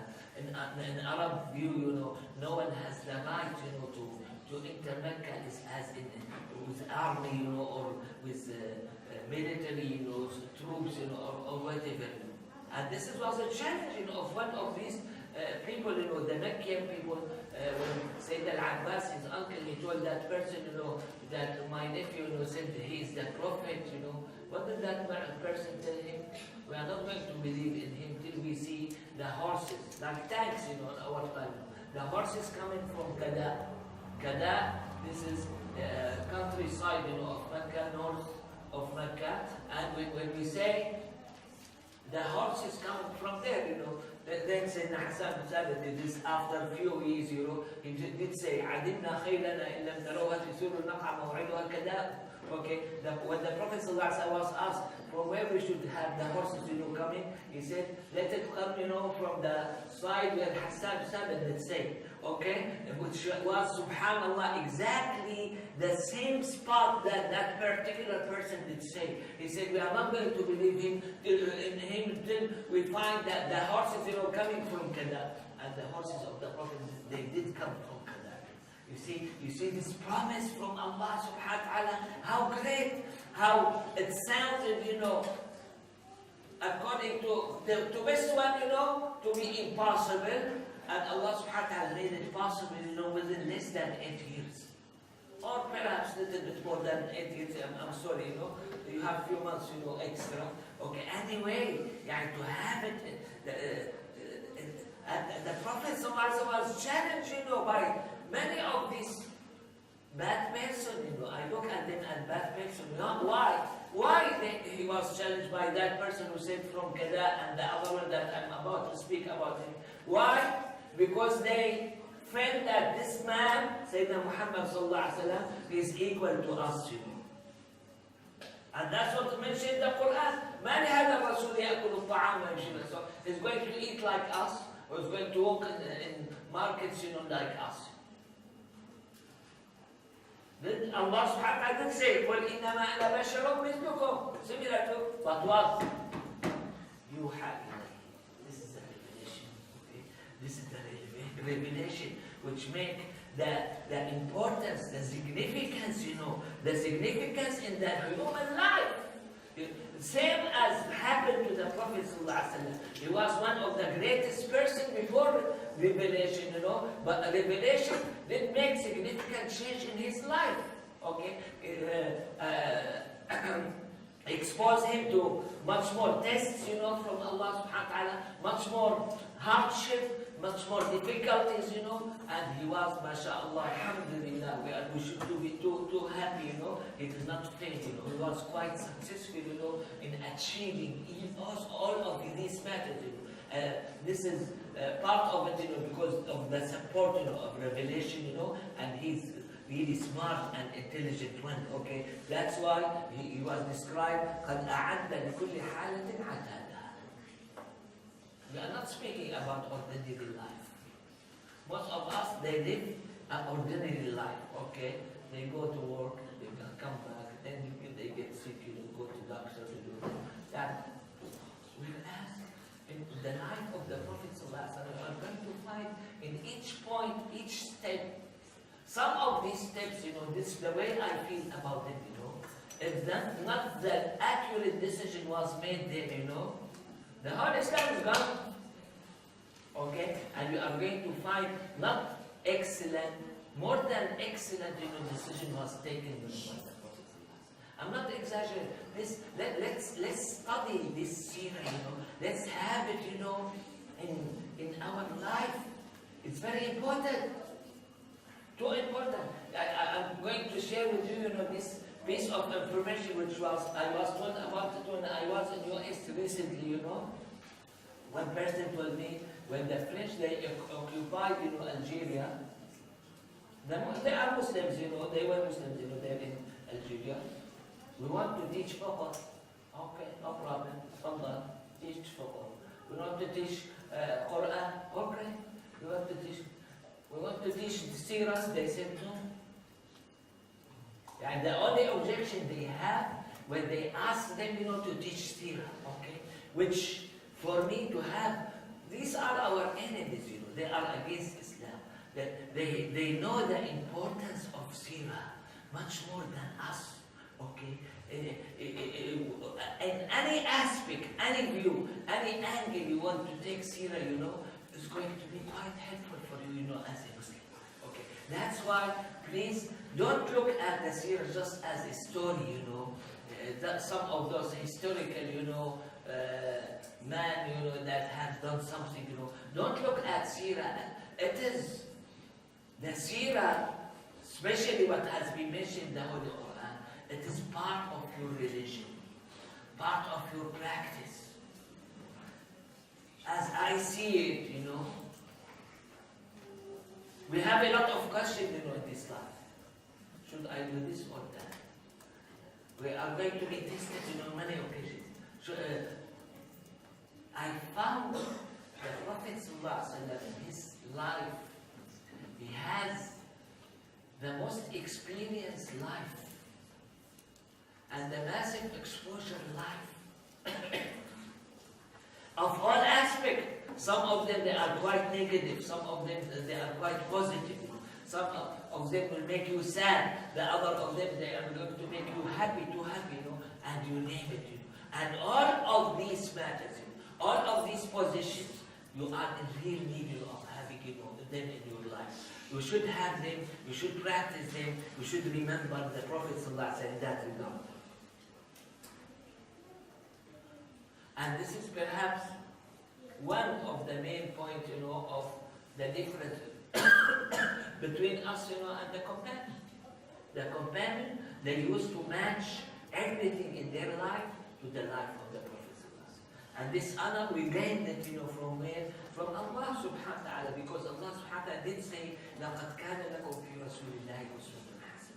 And the Prophet used to get really angry when someone tell him, Ya Rasulullah, we are not similar to us, you have been forgiven, your previous and your latest, sins or whatever, is going to get really angry. Why? Because one of his main tasks, to be sent to teach people, how to take care of this. You have this benefit, not because only this is life, no, because in my view, you have the greatest theory, which is called Quran, okay? And next to it, you have the practice of the Prophet. And I may feel that this is what mentioned in the Quran. It's impossible. When I look at the seerah of the Prophet, you are going to find it practiced, perfectly, in a way that I am incapable, of practicing. And this is one of our greatness as Muslims, okay? Everything you have it in theory and you have it in practice, and they have been combined together, okay? And that's why Islam is practical. Islam, even though you may look at Islam as ideal, but in the meanwhile, it is practical, okay? It has been practiced, You may have some other theories. They are not as good, as Quran, but yet you cannot practice them. They are only theory, and you cannot practice. Whereas here you have the greatest theory ever, and you have the ability to practice it. Then you have the specialty of the Prophet's last revelation. They said, you may have around 100 types of wahi, but if you want to combine them together, it may be left you may be left with 8 different types of wahi. One of the perfectest of our Prophet, that he did have all of these 8 types. Some of these 8 types, they were special for him, never experienced by any prophet before. When the Prophet he was asked, by this Qurayshi Makki person, this was the brother of Abu Jahl, he was asked, how Ya Rasulullah do you receive revelation? And he mentioned the 2 main matters of wahi. And this is the greatness of your Quran, the greatness of your prophetic statement. You may have some people in the encyclopedic way, they may mention 8, they may mention more, in some areas, but here you have a summary, of the 2 important things, The Prophet ﷺ, he said about Salsalat al-Jaras, which many scholars, for sure they are not prophets, but this is just their explanation, to have the nature of the Prophet ﷺ change to the spiritual one, to receive this spiritual message, from the angel. The other one, this أحيانا يأتي مثل صلصلة الجرس وهو أشده عليه. This is the most hard one, or the most difficult one on him. The other one, when the angel has change his nature to be like humankind, as happened, in the hadith saying the famous hadith. He mentioned the 2 main things. Here we are a person like me. We are stuck, in the physical activity, okay? I'm limited, I cannot see what's behind this wall, okay? I cannot hear what's going on, outside. When I go under this, or I go spiritual, I may have the ability, to have much more broadened, way, of hearing, listening. And that's why the Prophet ﷺ did say, إني أرى ما لا ترون وأسمع ما لا تسمعون. I see something that's not seen by your people. I hear something that's not heard, by your people. And this is this summary given by him, sallallahu alaihi wasallam, that authentic hadith of Bukhari and Muslim and elsewhere, tells you about how to receive the message, from the spirits. Okay, either the humankind should move, from his physical activity, or the angel should, or the spirit should have a type, which is look like a humankind. What benefit you get from it, still applicable. Okay. I know about famous Shaykh, what did he say? That the Shaykh before me, they said, when someone observed the Prophet physically, in his naked eye, that's it. I said no. He said, the Shaykh speak about him. I said no. He should be taken away completely from himself. And this is applicable to what happened to him. You see, he should be taken away from himself. That means he shouldn't have any interference. Okay? If let's say I love chicken, I may see the Prophet the dream commanding me to eat chicken. Okay? It has a significant interference there. Why? Because I'm not gone completely from myself. I'm not gone completely, from my interest originated. That's why it's very important here to have such a revelation, which is quite pure, comes from Allah subhanahu wa ta'ala. It means a lot. Should means a lot for you. We have other religious, section. They may believe in some books, or believe in some revelation, But here, you have it. You feel yourself, you feel that human input, there, Whereas in the Quran, you don't find any human input there. Okay? When even the Prophet himself, the greatest human one, okay? When he was asked about the other qira'at, what did he say? He said, هَكَذَا أُنزِلَتْ. I imagine as if that I don't have any input, this has come from Allah subhanahu wa ta'ala. To have such thing, in our life, by itself it's too important, okay? To have something, which is pure taken from Allah subhanahu wa ta'ala. I'm sorry to tell you, I have read a lot, in this matter, Some of those accuse the Prophet sallallahu alaihi wasallam. I hate them, I hate their statement and whatever, They said that whenever he wants a revelation is going to be available. They are lying. Why? Because when he had this problem, sallallahu alaihi wasallam, in his family, when one of the nearest wife of his, was accused of that ugly action, they say, وَاسْتَلْبَسَ الْوَحْيُ. What's the meaning, وَاسْتَلْبَسَ الْوَحْيُ? No. And this is, subhanAllah, I may feel bad, about it, but nowadays when I read this accusation, against him, sallallahu alaihi wasallam, I know why. I know why this has been, it has many other reasons, and many wisdom, behind it, But one of them, don't think for one moment, that the revelation was under his, shoulder, and he may bring it whenever. No. Sometimes when it's really needed, it's going to be delayed for one reason or another. And this is just to tell you how pure, how direct you are going to receive this message from Allah subhanahu wa ta'ala. It's very important, This accusation, perhaps some of your people never heard, of it, but you may hear, something similar to it. So, and this is just to tell you how pure, how great, to have such a person like me, such a person like me, receive the message from Allah subhanahu wa ta'ala. When I look at myself, who am I, I don't have anything, which make me, eligible, to receive this message from Allah subhanahu wa ta'ala. The Prophet sallallahu alaihi wasallam, his effort, and his problems and his matters, and you name it, make it available for everyone. And that's why he used to say, بَلِّغُوا عَنِّي وَلَوْ آيَةً. Convey even one ayah from my side, one verse of the Quran.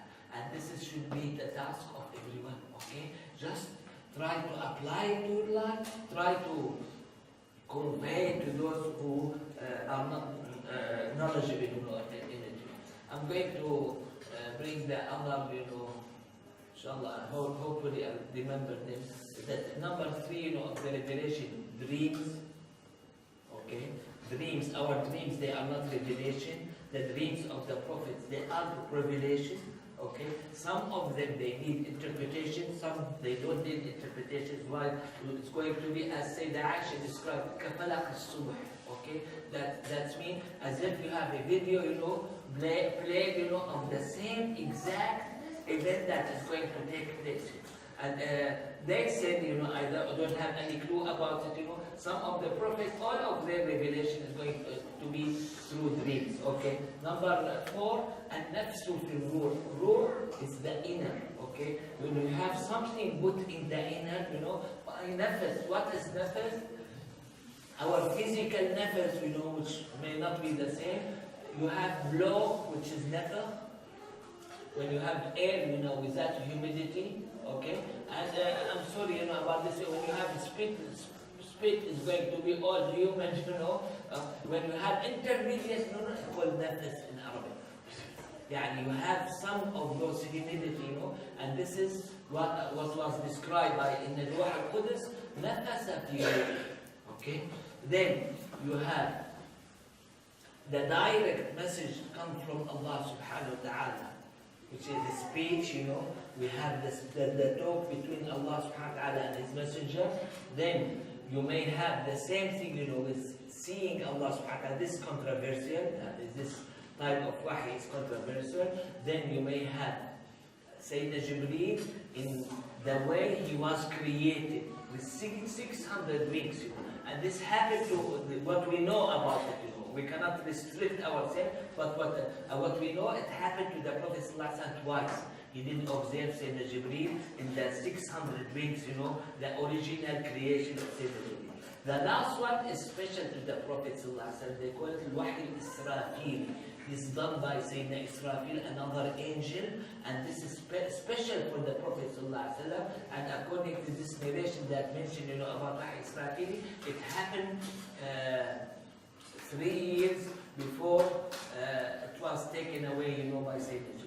What I want to highlight here at last, before having the question, that all Quran came through Sayyidina Jibreel. All Quran came in one pattern, which is what? Salsalat al-Jaras, which has been mentioned in Bukhari. All Quran has been come in this style. You cannot say everything that Jibreel brought was Quran. No, you may have something else.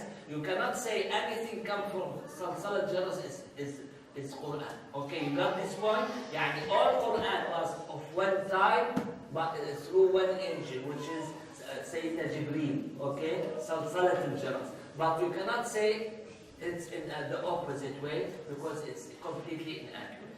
I will stop here, inshallah. If you have any questions, try to answer it by tawfiq Allah subhanahu wa ta'ala. No question? Yes, go ahead. Shaykh, when you mentioned people said that he knew he was at the age of 10, was that a conversation that was in Jibreel? I did not get your question. When you mentioned the hadith that the Prophet, peace be upon him, said he knew he was a prophet at the age of 10 because of some events that happened, was that a conversation with, so who asked that question? The one who asked this question, the question is, when the Prophet ﷺ didn't know that he's prophet when he was 10 years old. The story that the asker was saying, Abu Hurairah, the answer, the Prophet ﷺ did say that I have high expectation that you are going to be the first one to ask such question, because I found you are interested, in gaining knowledge. I'm sorry to hear nowadays, the accusation of saying Abu Hurairah by the Prophet. Then, what did happen at that particular time? He has an opening of chest, if I remember when you're done by two angels, maybe Sayyidina Jibreel and Sayyidina Mikael. Yes? You mentioned how even Sufis neglect the spiritual aspect of our faith. Could you advise us, or any advice on how we can connect to our spiritual state or improve our spiritual state? Okay. The question is that even the Sufi nowadays, they don't have the spiritual or the high suspected, spiritual activity that I would like to see. How? What advice will give in this regard? Firstly, I'm going to say why we have this problem. Because most of us, they have the theory. The theory, nothing changed, about it, but we don't have model, to be sure. Okay. Some of us, they may meet with some awliya, with some great person, and they may be spiritually high. But this is not the opportunity given to everyone. So, how to get over this problem? I think you should mend your way with Allah subhanahu wa ta'ala.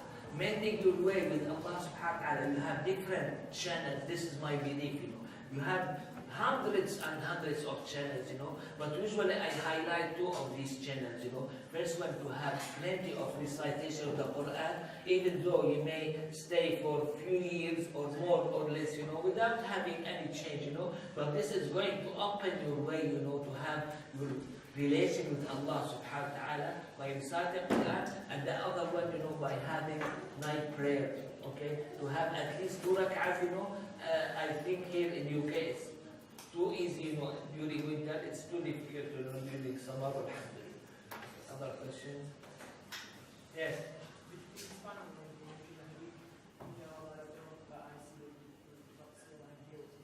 To have the whole hadith, you mean? Okay, inshallah.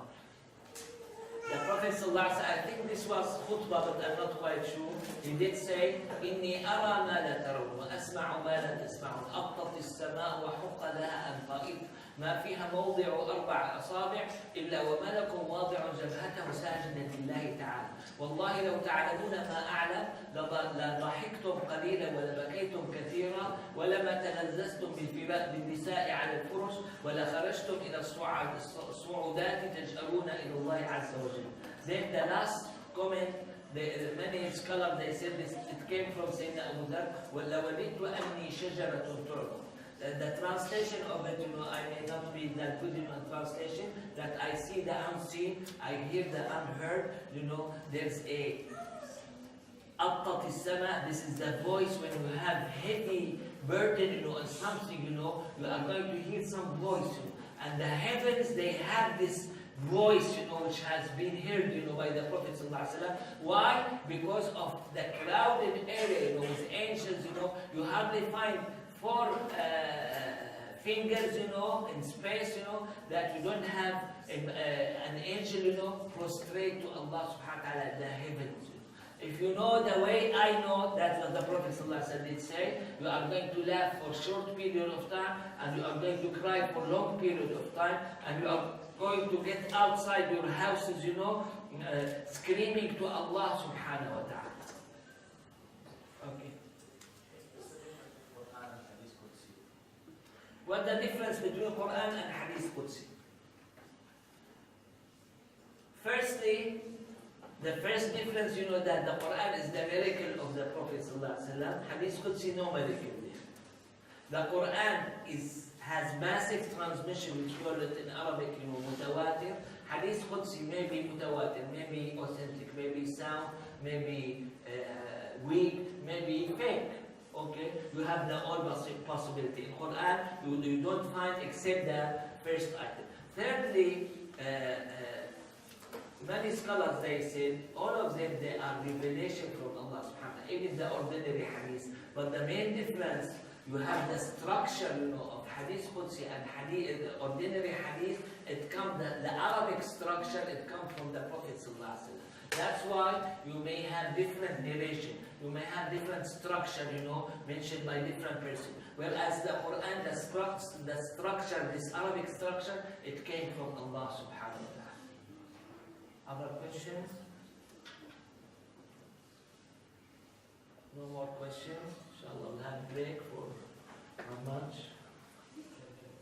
10 minutes, we'll return back, inshallah. الله وبركاته. بسم الله الرحمن الرحيم. الحمد لله رب العالمين. وأفضل الصلاة وأتم التسليم على سيدنا محمد الصادق الأمين وعلى آله وصحبه أجمعين. اللهم لا سهل إلا ما جعلته سهلا أنت تجعل الحزن إذا شئت سهلا. اللهم ألهمنا رشدنا وأعذنا من شرور أنفسنا. When the Prophet ﷺ received the revelation, I said, before this may be considered as the most significant turn point in the life of the Prophet and then the life of all Muslims. Then the Prophet ﷺ started inviting people to Islam. For the first 3 years, it was in a private way or hidden way. Then he make it publicly, because this the way he was instructed to be done, by Allah subhanahu wa ta'ala. The general look for the Meccan time, I'm going to be quite obvious, about it. You don't have the specific date for everything, or you may have a lot of controversy, about these dates. Whereas in the Madani time, you are going to find almost the exact date, of all events. You may find some of these controversial points, about this happened before this or that happened before this, or you name it.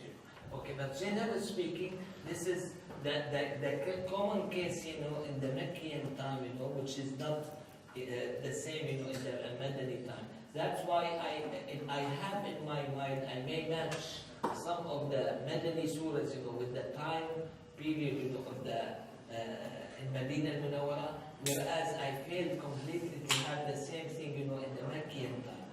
You have some certain turn points, in the Meccan time.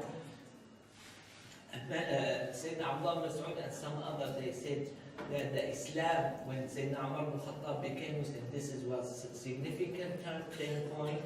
Okay, you have the Islam of Sayyidina Hamza ibn Abdul Muttalib. You have when the Prophet ﷺ, he uncovered, and make his invitation, as public, for everyone. And you have Isra wal Mi'raj.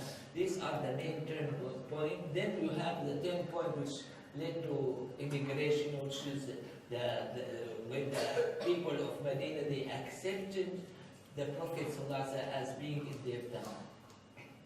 These are the main 10 points, that you have. So here the Prophet ﷺ started to invite people, in privacy. The first comer, among the men was Sayyidina Abu Bakr as-Siddiq, among the boys was Sayyidina Ali ibn Abi Talib, among the women was Sayyidina Khadija bint Khuwaylid, among the freed slaves was Sayyidina Zayd ibn Haritha, and among the slaves was Sayyidina Bilal ibn Rabah al-Habashi. And this is the best way, of looking at all of these different narrations about the first one to come. Why did I highlight Sayyidina Abu Bakr as-Siddiq? Because here you see this person, he used to be the friend of the Prophet ﷺ before revelation, and he was quite helpful to him after revelation. And subhanAllah, he was the first Khalifa after him ﷺ. And even nowadays, when you go to visit Medina, you are going to find his grave, next to the grave of the Prophet ﷺ. All these matters, it means something. Some may ask or may think that this is easy. Anyone, who was close friend to the Prophet ﷺ is going to have as such. No. You have another person, and his name in my mind, he was close friend to the Prophet ﷺ, and he showed his enmity against him ﷺ. Till he became Muslim later on, after many years, But in this very early, and very sensitive area, of Islam, to have such person, become Muslim. When you look at these people who first come to Islam, you are going to find significant number of them, they became Muslim, out of Sayyidina Abu Bakr as-Siddiq. And this should be appreciated by all of us, these high figures, of the companion, many of them, they became Muslim, by Sayyidina Abu Bakr as-Siddiq. Namely, you have Sayyidina Abu Ubaidah ibn Jarrah, Talha ibn Ubaidillah, Zubayr ibn al-Awwam, Uthman ibn Affan, Sa'ad ibn Abi Waqqas. These are 5 of the 10 companions who was looked at, as the best among all companions.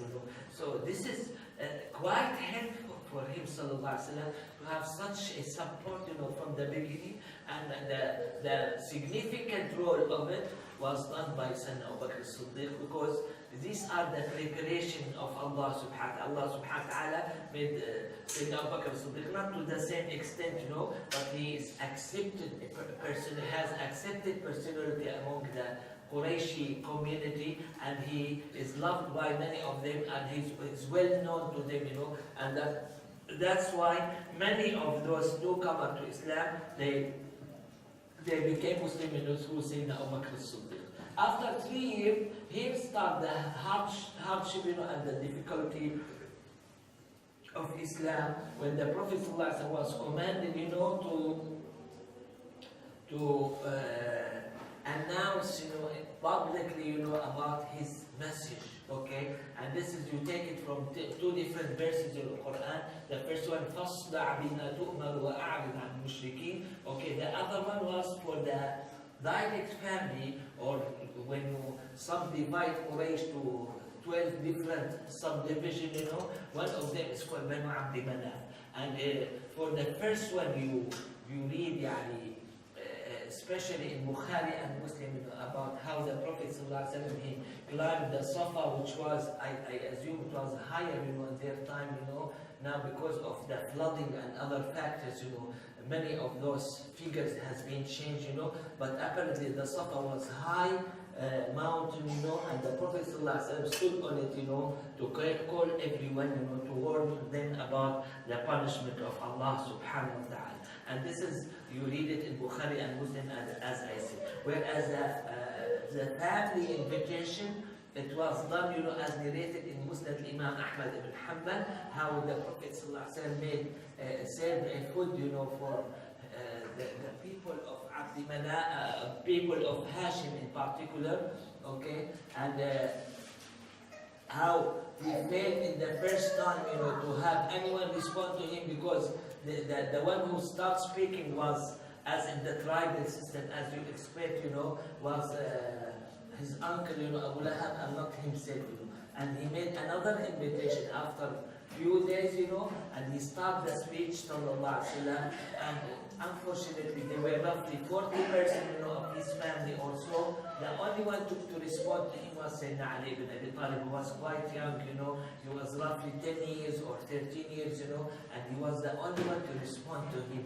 So this tells us how hard was on him, sallallahu alaihi wasallam, to have this first invitation, And another commentary, done by Imam al-Zuhri, tells you how difficult it was on him, sallallahu alaihi wasallam. He said, Imam al-Zuhri, what did he say? He said, within the 2 years, the last 2 years before conquering Mecca, namely from year 6 till year 8, the number of people become Muslim, in these 2 years is much more than the number of Muslims become from the beginning.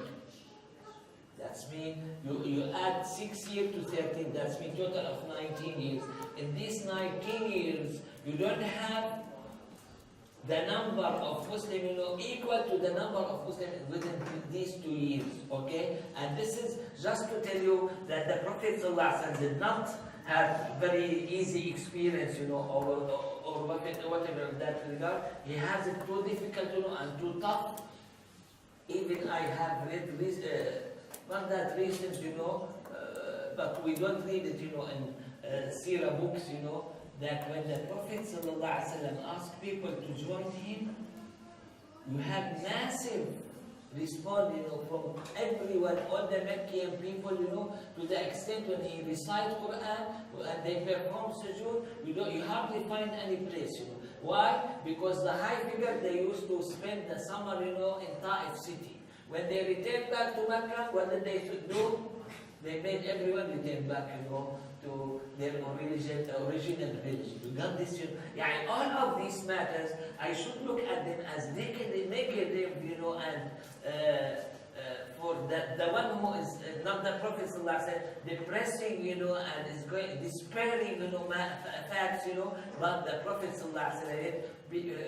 has this patience, to carry on, to have those matters, to invite everyone to Allah subhanahu wa ta'ala. He had complete ignorance of himself, He did not care about his reputation a lot. He did not care about his house, about his money, about his physical, even though he did not exposed to significant physical harm, because he was fully supported, and protected, by his uncle Abu Talib.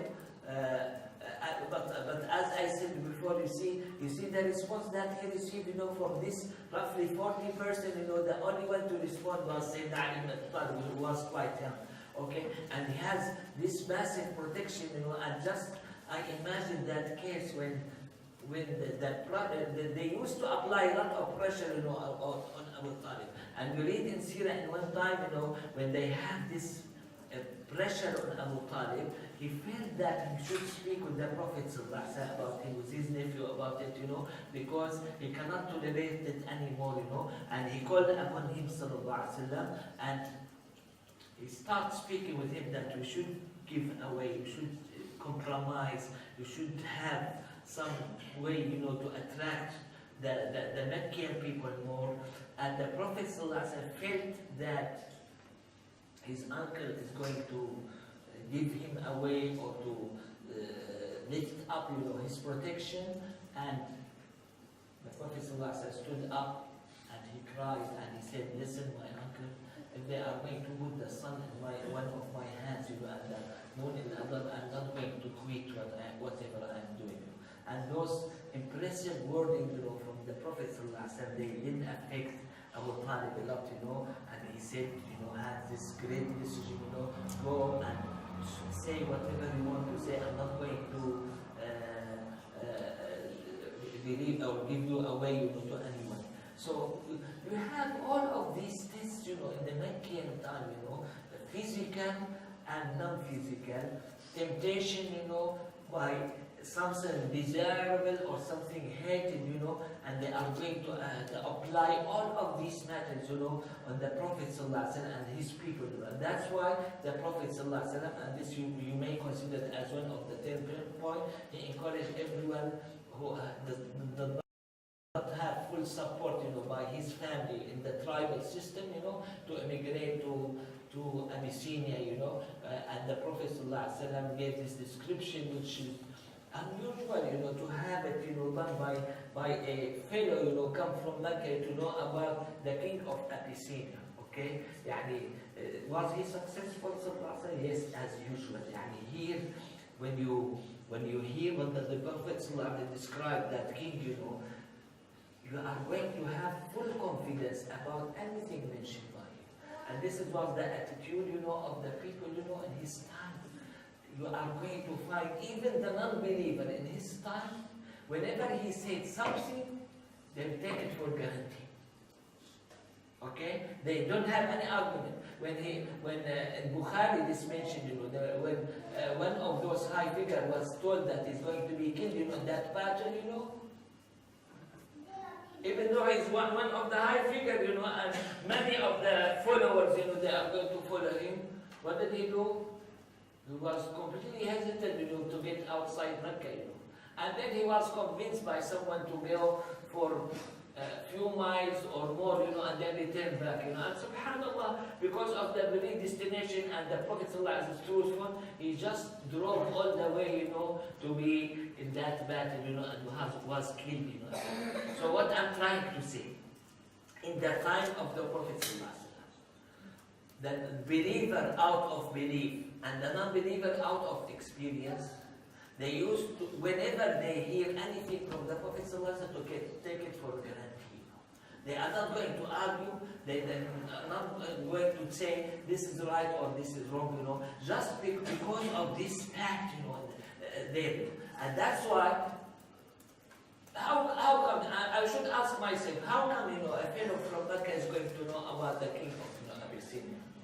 And this was estimated by the Prophet ﷺ and was completely right, as you may expect, for any statement come from him, and this gives me the guarantee that anything spoken about, in the past, namely the prophets or other figures, anything spoken about in the present, anything spoken about it in the future. When they say future, that means this life or death, or the life after death, spoken about, in the Holy Quran or by the Prophet ﷺ, is going to be exactly the same.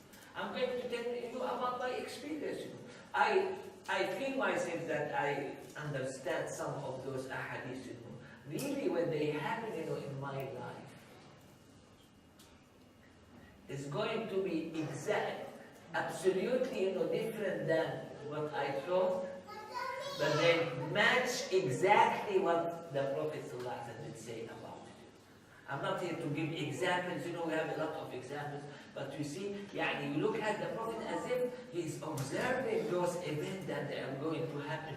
And that's why when he has his observations in Isra al-Mi'raj about certain wrongdoer, about other people, about people of heaven, about people of hellfire, about how he met with the messenger, how he described them, and you name it, you take it for sure, for guarantee. And the Prophet ﷺ is the most truthful in this matter. Why? Because when he had some doubt, about certain corners, in the Masjid al-Aqsa, and he was about to stop, Sayyidina Jibreel right away, he brought the mosque to him, to let him see the mosque, and have the most precise description, given. And even the Prophet did mention it.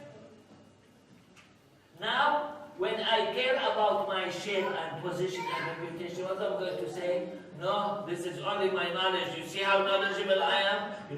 The Prophet ﷺ did say that I start describing the Holy Mosque, and when I have some doubt, Jibreel right away, you see, he's quite precise, and all matters, that has been mentioned by him, he was quite precise, So, as I said, you have the physical, you have the spiritual, you have the desirable temptation, all of them, they have been practiced, by these people, and that's why the Prophet ﷺ encouraged those people who were quite weak, or they don't have full support. You should imagine this society or community. They don't have police, they don't have military service, and the only protection is going to be received for anyone by his family, in the tribal system, by no one else, That's why you see in tribal system, when someone gets outside his house, does it worth anything? No value of him.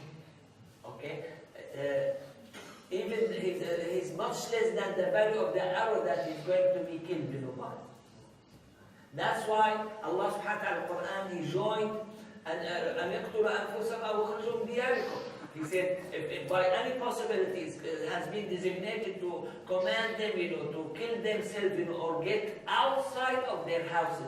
Perhaps nowadays we have a fun, we consider it as a tool, when we travel, or whatever. But in this tribal system, it was completely dangerous and completely the opposite of this, and it's going to be quite harmful. And that's why I failed to mention it, perhaps not in the last session, the session before, that the Prophet ﷺ was challenged by some of these bad people, about it, when he came Medina. This is high figure, of Aus, the highest figure of Aus, called Abu Amir. He challenged the Prophet ﷺ when he spoke, and the Prophet ﷺ said, the liar among us, or between us, because they were two, the liar between us, let Allah subhanahu wa ta'ala, may Allah subhanahu wa ta'ala make him die as a lone stranger, in a very distant land. The Prophet ﷺ said, Ameen. What did he mean by this?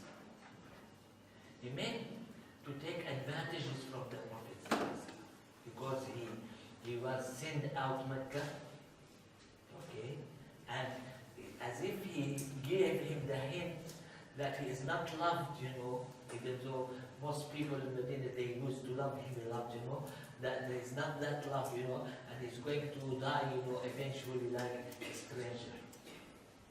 Subhanallah, when you look at this comment nowadays, you watch the TV, you have this massive amount of people, visitor of the Prophet. You say, Subhanallah, this is completely opposite of that picture that was made, in the mind of that particular. What happened at that particular time? That person, he left Medina.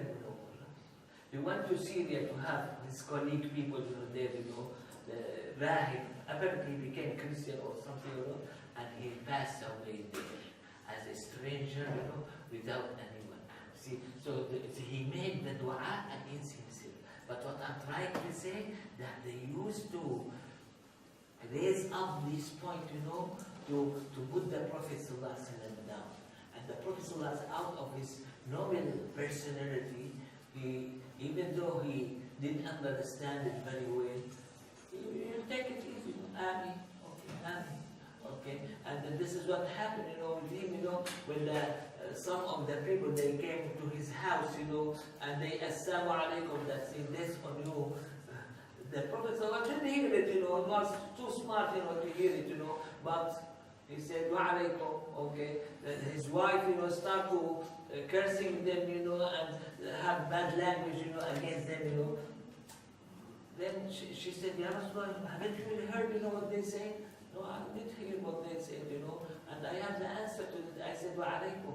Okay, and here you see how the Prophet was quite smart, and how he's going to control himself, how he's going to handle these matters, in a very efficient way, that we should learn a lot, of it, as a part of the characters of the Prophet ﷺ, which has been praised, by Allah subhanahu wa ta'ala as having, good character. So I'm going to highlight one of the desirable offer which was given, by the Quraysh. When the Quraysh, they found that this Islam, regardless whatever you are going to do with it, is going to expand massively. And this is tell you, about the wrong statement. Many persons, they said Islam was just spread, by sword. And the Muslim, they'll be afraid of it. No, not by sword. But I can say, I don't know if you agree with me. The Prophet ﷺ did use the sword when it's needed, and he did not use the sword when it's needed. Okay? Here this is the practicality of Islam. You may look at the ideal matter that you are not going to use the sword. No, I'm not going to say as such. The Prophet ﷺ did use the sword whenever it's needed, and he did not use the sword whenever it's not needed. Okay? And that's why you have the expansion of Islam that took place, by different aspects, by different styles. I would rather say, which I look forward to learn much more, about it. The Prophet ﷺ was one of the greatest ones, to know about the personality. What I'm trying to say. All of us, without exception, even the high figure of us, they have touchy point. When you have this touchy point, it's going to be quite weak. Some of people, their touchy point is money. And the Prophet ﷺ used to give them large amount of money. The other, they have other touchy points. And the Prophet ﷺ was smart, enough to know what's the touchy point, And this is, you read it in Sulh al-Hudaybiyah, that hadith, that this person, is the deceptive one. Be careful of him. Okay? This is the nature of that particular person. The other person, is going to respect, this sacred matter, brought to Mecca a lot, So let's show him, the camels that we have to sacrifice, or slaughter in Mecca. And the third one, when he was sent, from the Quraysh people, he said, this person for negotiation. They sent him for negotiation. Let's negotiate with him. You see, I look forward, to improve myself in knowing the personality of everyone, and know the touchy point there. Okay? Subhanallah, those who Allah subhanahu wa ta'ala make them Muslim, even nowadays, I'm sorry to tell you, the Muslim, they are the social, economical, standard, they are way down, to have such people become Muslim. Firstly, that's mean Allah subhanahu wa ta'ala loves them, Then, some of them, or all of them, they have been touched, in their touchy point.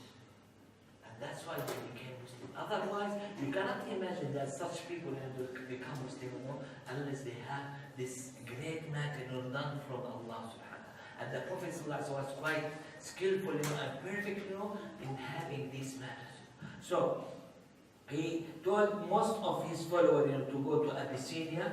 Roughly, they were not that much, Even when they returned back, after year 7, which is total of 20 years, they were roughly 80 persons, to return back. But when they immigrated from Mecca, they were not that huge number, and the position was given to one of his relatives, his cousin, Sayyidina Ja'far ibn Abi Talib, who was quite really efficient, in delivering the message of Allah subhanahu wa ta'ala to the king, of that area, or Abyssinia.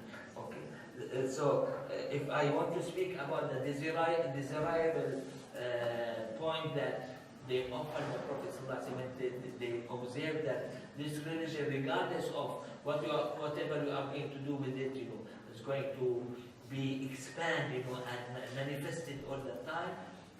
They decided, the high figures, of the Meccan people among themselves, let's offer him, if he wants money, we are going to collect money of all of us, and offer to him. If he wants beauty, we are going to select the most beautiful woman, and let him marry her. If he wants to be a politician, here in this city, we are not going to have any decision, without his input, or the decision, made, in that regard. If this is something that he suffered of it, as a disease or whatever, we are going to select all of those physicians, all over the Arab Peninsula, and try to treat him. And the same, as you may expect, in all enemies, you are going to find moderate one, and hooks. Always you have this. This was mentioned by the Prophet that this one is moderate, He was described as moderate person. They say they were smart enough, to select such person, to negotiate with the Prophet They sent him to negotiate with him And he brought the offer to the Prophet from them, which is that as I said, before, to my surprise, what was the answer of the Prophet? Did he say yes or no? He did not say yes or no. But he started reciting Surah Fussilat. Hamim tanzilu min ar-Rahman ar-Rahim. When you think about it, you are speaking about money, you are speaking about beautiful women, you are speaking about politics, I'm speaking about what? Something descended, from way up, from Ar-Rahman Ar-Rahim. You see how this choice, from him, was great. The greatest choice, that you see, and then I'm sorry to tell you, we still experience this nowadays. When you have any comparison between what the Prophet has brought and anything of this life, it's going to be exactly the same. Very, very low level for this high level, And that's why you see this answer, how great, how excellent this answer from him, sallallahu alaihi wasallam. You say, Hamim tanzilum min ar-Rahman ar-Rahim. And they offered him money, they offered him this What you are speaking? Now, after more than 1400 years, if they gave him money, that's an assumption. If they gave him money or offered him any, where are they now? All of them, they will be gone. Okay? For sure, it's not going to last that long. I haven't seen any factory, anything that's going to last more than 1400. Whereas, what he's speaking about, sallallahu alaihi wasallam, to have it mentioned in UK or in US or in China, after more than 1400 years, it means something. There is something different. There is mismatch here, about the habitual matter that we have in our life and about what Allah subhanahu wa ta'ala designated. And this is a lesson for all of us, Whenever we want to have something last, or the continuity of it, one of our main problems, the continuity of these matters, Whenever you would like to have anything of that regard, work with Allah subhanahu wa ta'ala. Whether Allah subhanahu wa ta'ala wants this to be continuous, for you or not, this is His wisdom. But you work with Allah subhanahu wa ta'ala. You don't work with anyone else. The other significant one, they boycotted the whole family of the Prophet sallallahu alaihi wasallam when they found that Abu Talib is not going to respond for them, and this took 3 years. Okay, all the believers who were left in Mecca were very low number, and besides the family of him, the believers and non-believers, they joined him, You have 4 subsections, of his family, Bani Abd Manaf. 2 of them, they joined him, and 2 of them, they refused to join him. And you have those who are interested, you have this large poem, done by Abu Talib, about these facts, It's going to be quite helpful to make you understand it much better, about that position. And I'm sorry to tell you, when this finished, the boycotting, after 3 years, you have 2 of those elderly, they pass away. We know in medicine, when you have some malnourishment, for the elderly, they may die, and this is what happened.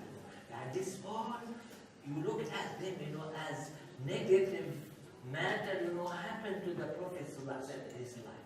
He had his uncle Abu Talib was quite old, passed away, and the other one, his dearest wife, Sayyida Khadija, she passed away. And that's why this was called the year of sadness, because he missed those 2 main supportive measurement, in his seerah and his life, sallallahu alaihi wasallam. And this was the outcome of what was done wrongly, for him, sallallahu alaihi wasallam, in these 3 years.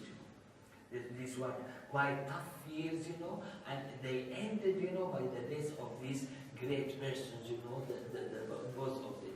After that, the Prophet sallallahu alaihi wasallam felt that he's not going to be successful in Mecca. He tried to find some other channel, and that's why he started to expose himself to someone else, Mecca, Allah subhanahu wa ta'ala made it in a position that most Arab or all Arab, they are going to perform Hajj. They will come to Mecca, and the Prophet sallallahu alaihi wasallam, out of his perfectness, whenever he hears about anyone, of have any significance, in any regard, is going to sit with him and do what?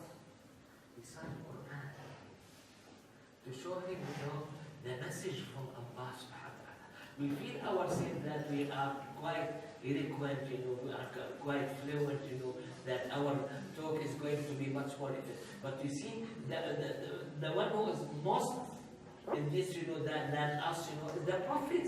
Yet he did not, he may use some of his wording, but yet he's going to use the Quran, as a mainstay, to invite. He exposed himself, to all tribes, and he had the same answer, of most of them, this to reject, his invitation, Even, this idea come to my mind. He exposed himself to 2 different people or a group of people, of Medina al-Munawwara, and he was rejected. And he was successful in the 3rd time. You see, you imagine, he exposed himself first to Suhail in the Summit, high figure of Madinah Munawwara, he rejected. Then he exposed him to those group of Bani Abd al-Ashar who came to Mecca to have some treaty or to be an ally to Qurayshi people, and he was rejected. Then in his third time, when he met with these 6 persons, this was the first good start, that you feel yourself, relieved, at it, and it's going to have one of the major turn point, of the life of the Prophet ﷺ when he migrated, to Medina al-Munawwara. So this massive exposure of all tribes, to come to Mecca, yet he didn't do one of them, he went walking, on feet with Sayyidina Zayd ibn Haritha, where to Ta'if city, which is roughly 100 kilometers, south of Mecca, and very difficult, high mountain, and he walked on his feet, sallallahu alaihi wasallam, there, and he exposed himself to 3 of the high figures, of these people, and he was treated really badly, by them. He was stoned by them, and the holy blood started coming, from his feet, and Sayyidina Zayd ibn Haritha, a great person, tried to protect him, sallallahu alaihi wasallam. It's very limited, thing, how he's going to protect the Prophet sallallahu from all of these sides, and then he did not take revenge. They said the Prophet is terrorist, He was given the offer here, by the angel of mountains. If you want, I'm going to make the mountains, crash all of them, between the 2 mountains in Mecca. This is the holiest city ever, by Allah subhanahu wa ta'ala. Allah subhanahu wa ta'ala gave him the offer to crash all of it, for his sake. And he said no. Why did he say no? Because he said, I hope that among their offspring will have some people that worship. So I cannot help but to say, when I read some book, about Zuhri or Sa'id Musayyib or this or that, of these people, and I know that they are Qurayshi, I remember this statement from him. So how great was he? He's going to be patient. He's going to tolerate such matters. Why? Not for his level. His level has been well recognized. In Allah Subhanahu wa Taala's standard. For us, Zuhri and Sa'id Musayyib and the others, they are quite helpful to us, These are our main scholars, These are the people who know about our prophetic tradition, about Fuqah, about you name it. These are the main transmitter, of the Holy Quran, and all of those activities and many other activities that we don't know, from where did it come? From that patience of the Prophet. So he said, no, I don't want, to crash the whole city, by these 2 mountains, but I leave them till hopefully Allah subhanahu wa ta'ala will send some of their offspring, to worship Allah subhanahu wa ta'ala and don't declare any partnership, with Allah subhanahu wa ta'ala. It's very amazing, very great matter, very significant standpoint, of his sallallahu alaihi wasallam. And subhanallah, the way I look at it is completely opposite of the accusation that we are giving nowadays, And this has been the case, not only now, for a long time, He was called liar, and he's completely the opposite one of being liar, Personally, I myself, perhaps I committed 1 lie, 2 lies, more or less, I don't know, no. But the Prophet never ever, okay? He was called, black magician, he was called kahin, okay? I think, even though I highly respect all of your people, but all of your people, you have the possibility to be as such, Here in the Prophet's life, it's impossible to have such a description, and he was accused of all of these matters, So this matter of accusation, and have bad thoughts, about him, is not something, it has been the case, for a long time, for hundreds and hundreds of years, but subhanallah, وَيَأْبَى اللَّهُ إِلَّا أَنْ يَتِمَّ نُورَهُ. And I think we'll stop here. If you have any question, sorry, we will not. For Isra or Mi'raj, you have, mashallah, yesterday, you have the nice talk, about it, and not be able to do. This is, you may consider Isra or Mi'raj as significant turn point, in the life of the Prophet. Any question? Yes? See, what's the best way to teach here to our children? The question was the best way to teach Sirah to our children. I think the Sirah itself.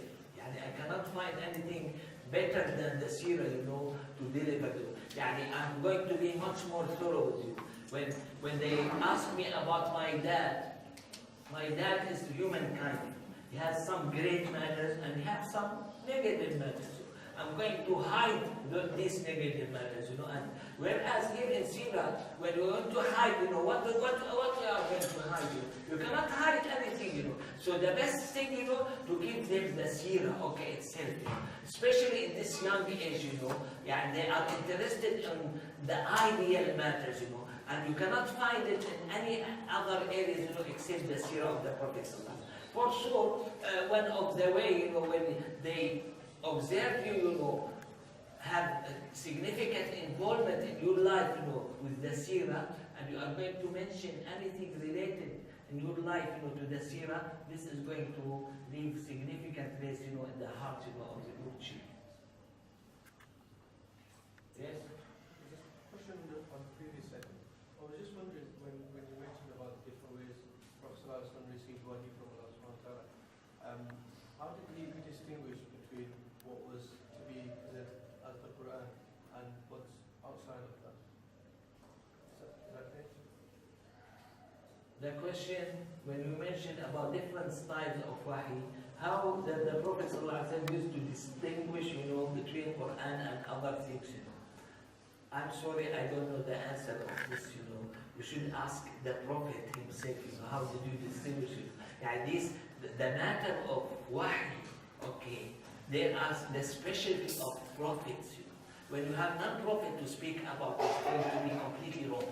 That's why I may have an answer to your question, but it's going to be completely wrong. I'm sorry, I cannot answer this question. So with regards to the Sahaba who wrote it down, would the Prophet say to them that this is Quran? Did the companion, that the Prophet did say that this is Quran? From the day number one, the Quran has been joined with a writer or a script of it. That's why you have a scholar who collected 45 names of the writers of the Prophet. In my view, this is a huge number. In these old days, for the great kings like Kisra or Qaisar, you will find 3 or 4 writers, not more. To have in such a primary setting, to have 45 writers, it's something great. But I still, I'm not going to ignore that the specialty of Sayyidina Zayd ibn Thabit toward the end of the life of the Prophet, he became specialized, about writing the wahi. Among these huge number of writers, you have some specialty, among them, some is specialized in Quran, other they are specialized in other verses. And the Prophet ﷺ used to have Sayyidina Jibreel come in each Ramadan to go over all the revealed Quran, and they said the last one was attended by Sayyidina Zayd ibn Thabit. Don't ask me how, because I don't know. Sorry, Shaykh. Is there any written questions if we pass forward from the sisters? Any other questions or? Yes, go ahead. So in the story of the Islam about, we see that Sayyidina Musa Islam is mentioned very often. The Prophet prays at Madian, he prays at Mount Sinai, he prays at Masjid al-Ahmad. And then only Musa Islam is the Prophet who tells him to keep good life. Is there something behind why Sayyidina Musa is so mentioned in the story of Islam? I may differ with you about this comment. I may not feel it in the same way. Let's have it by numbers, okay? Let's have it absolute. How many times Sayyidina Musa was mentioned, and how many times the other prophets they were mentioned. You may find that Sayyidina Musa has been mentioned more, but this is also, if it's a problem, it's a problem of your Quran, because Sayyidina Musa is the most prophet to be mentioned in the Quran. How you are going to answer this? Give me an answer about it. I have an answer for it.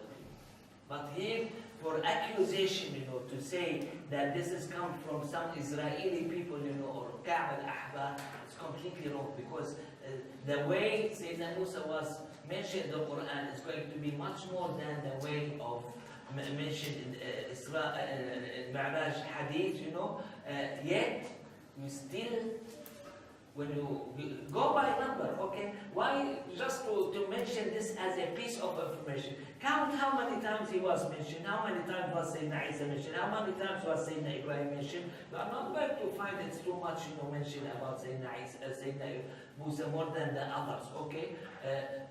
Then, when you have such a thing, when you feel that he has been mentioned, frequently, compare it with Quran. What's your answer to Quran?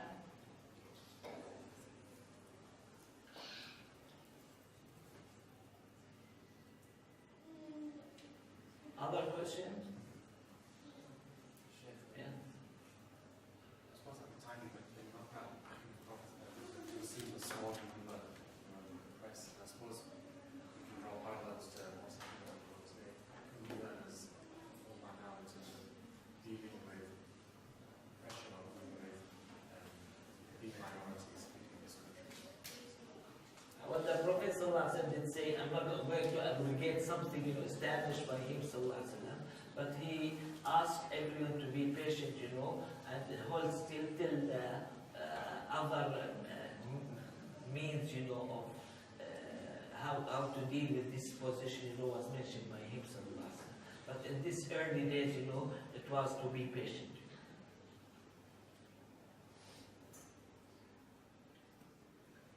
Any more questions? Okay, Jazakumullah khairan. Jazallahu anna sayyidina Muhammad sallallahu alaihi wasallam. Jazallahu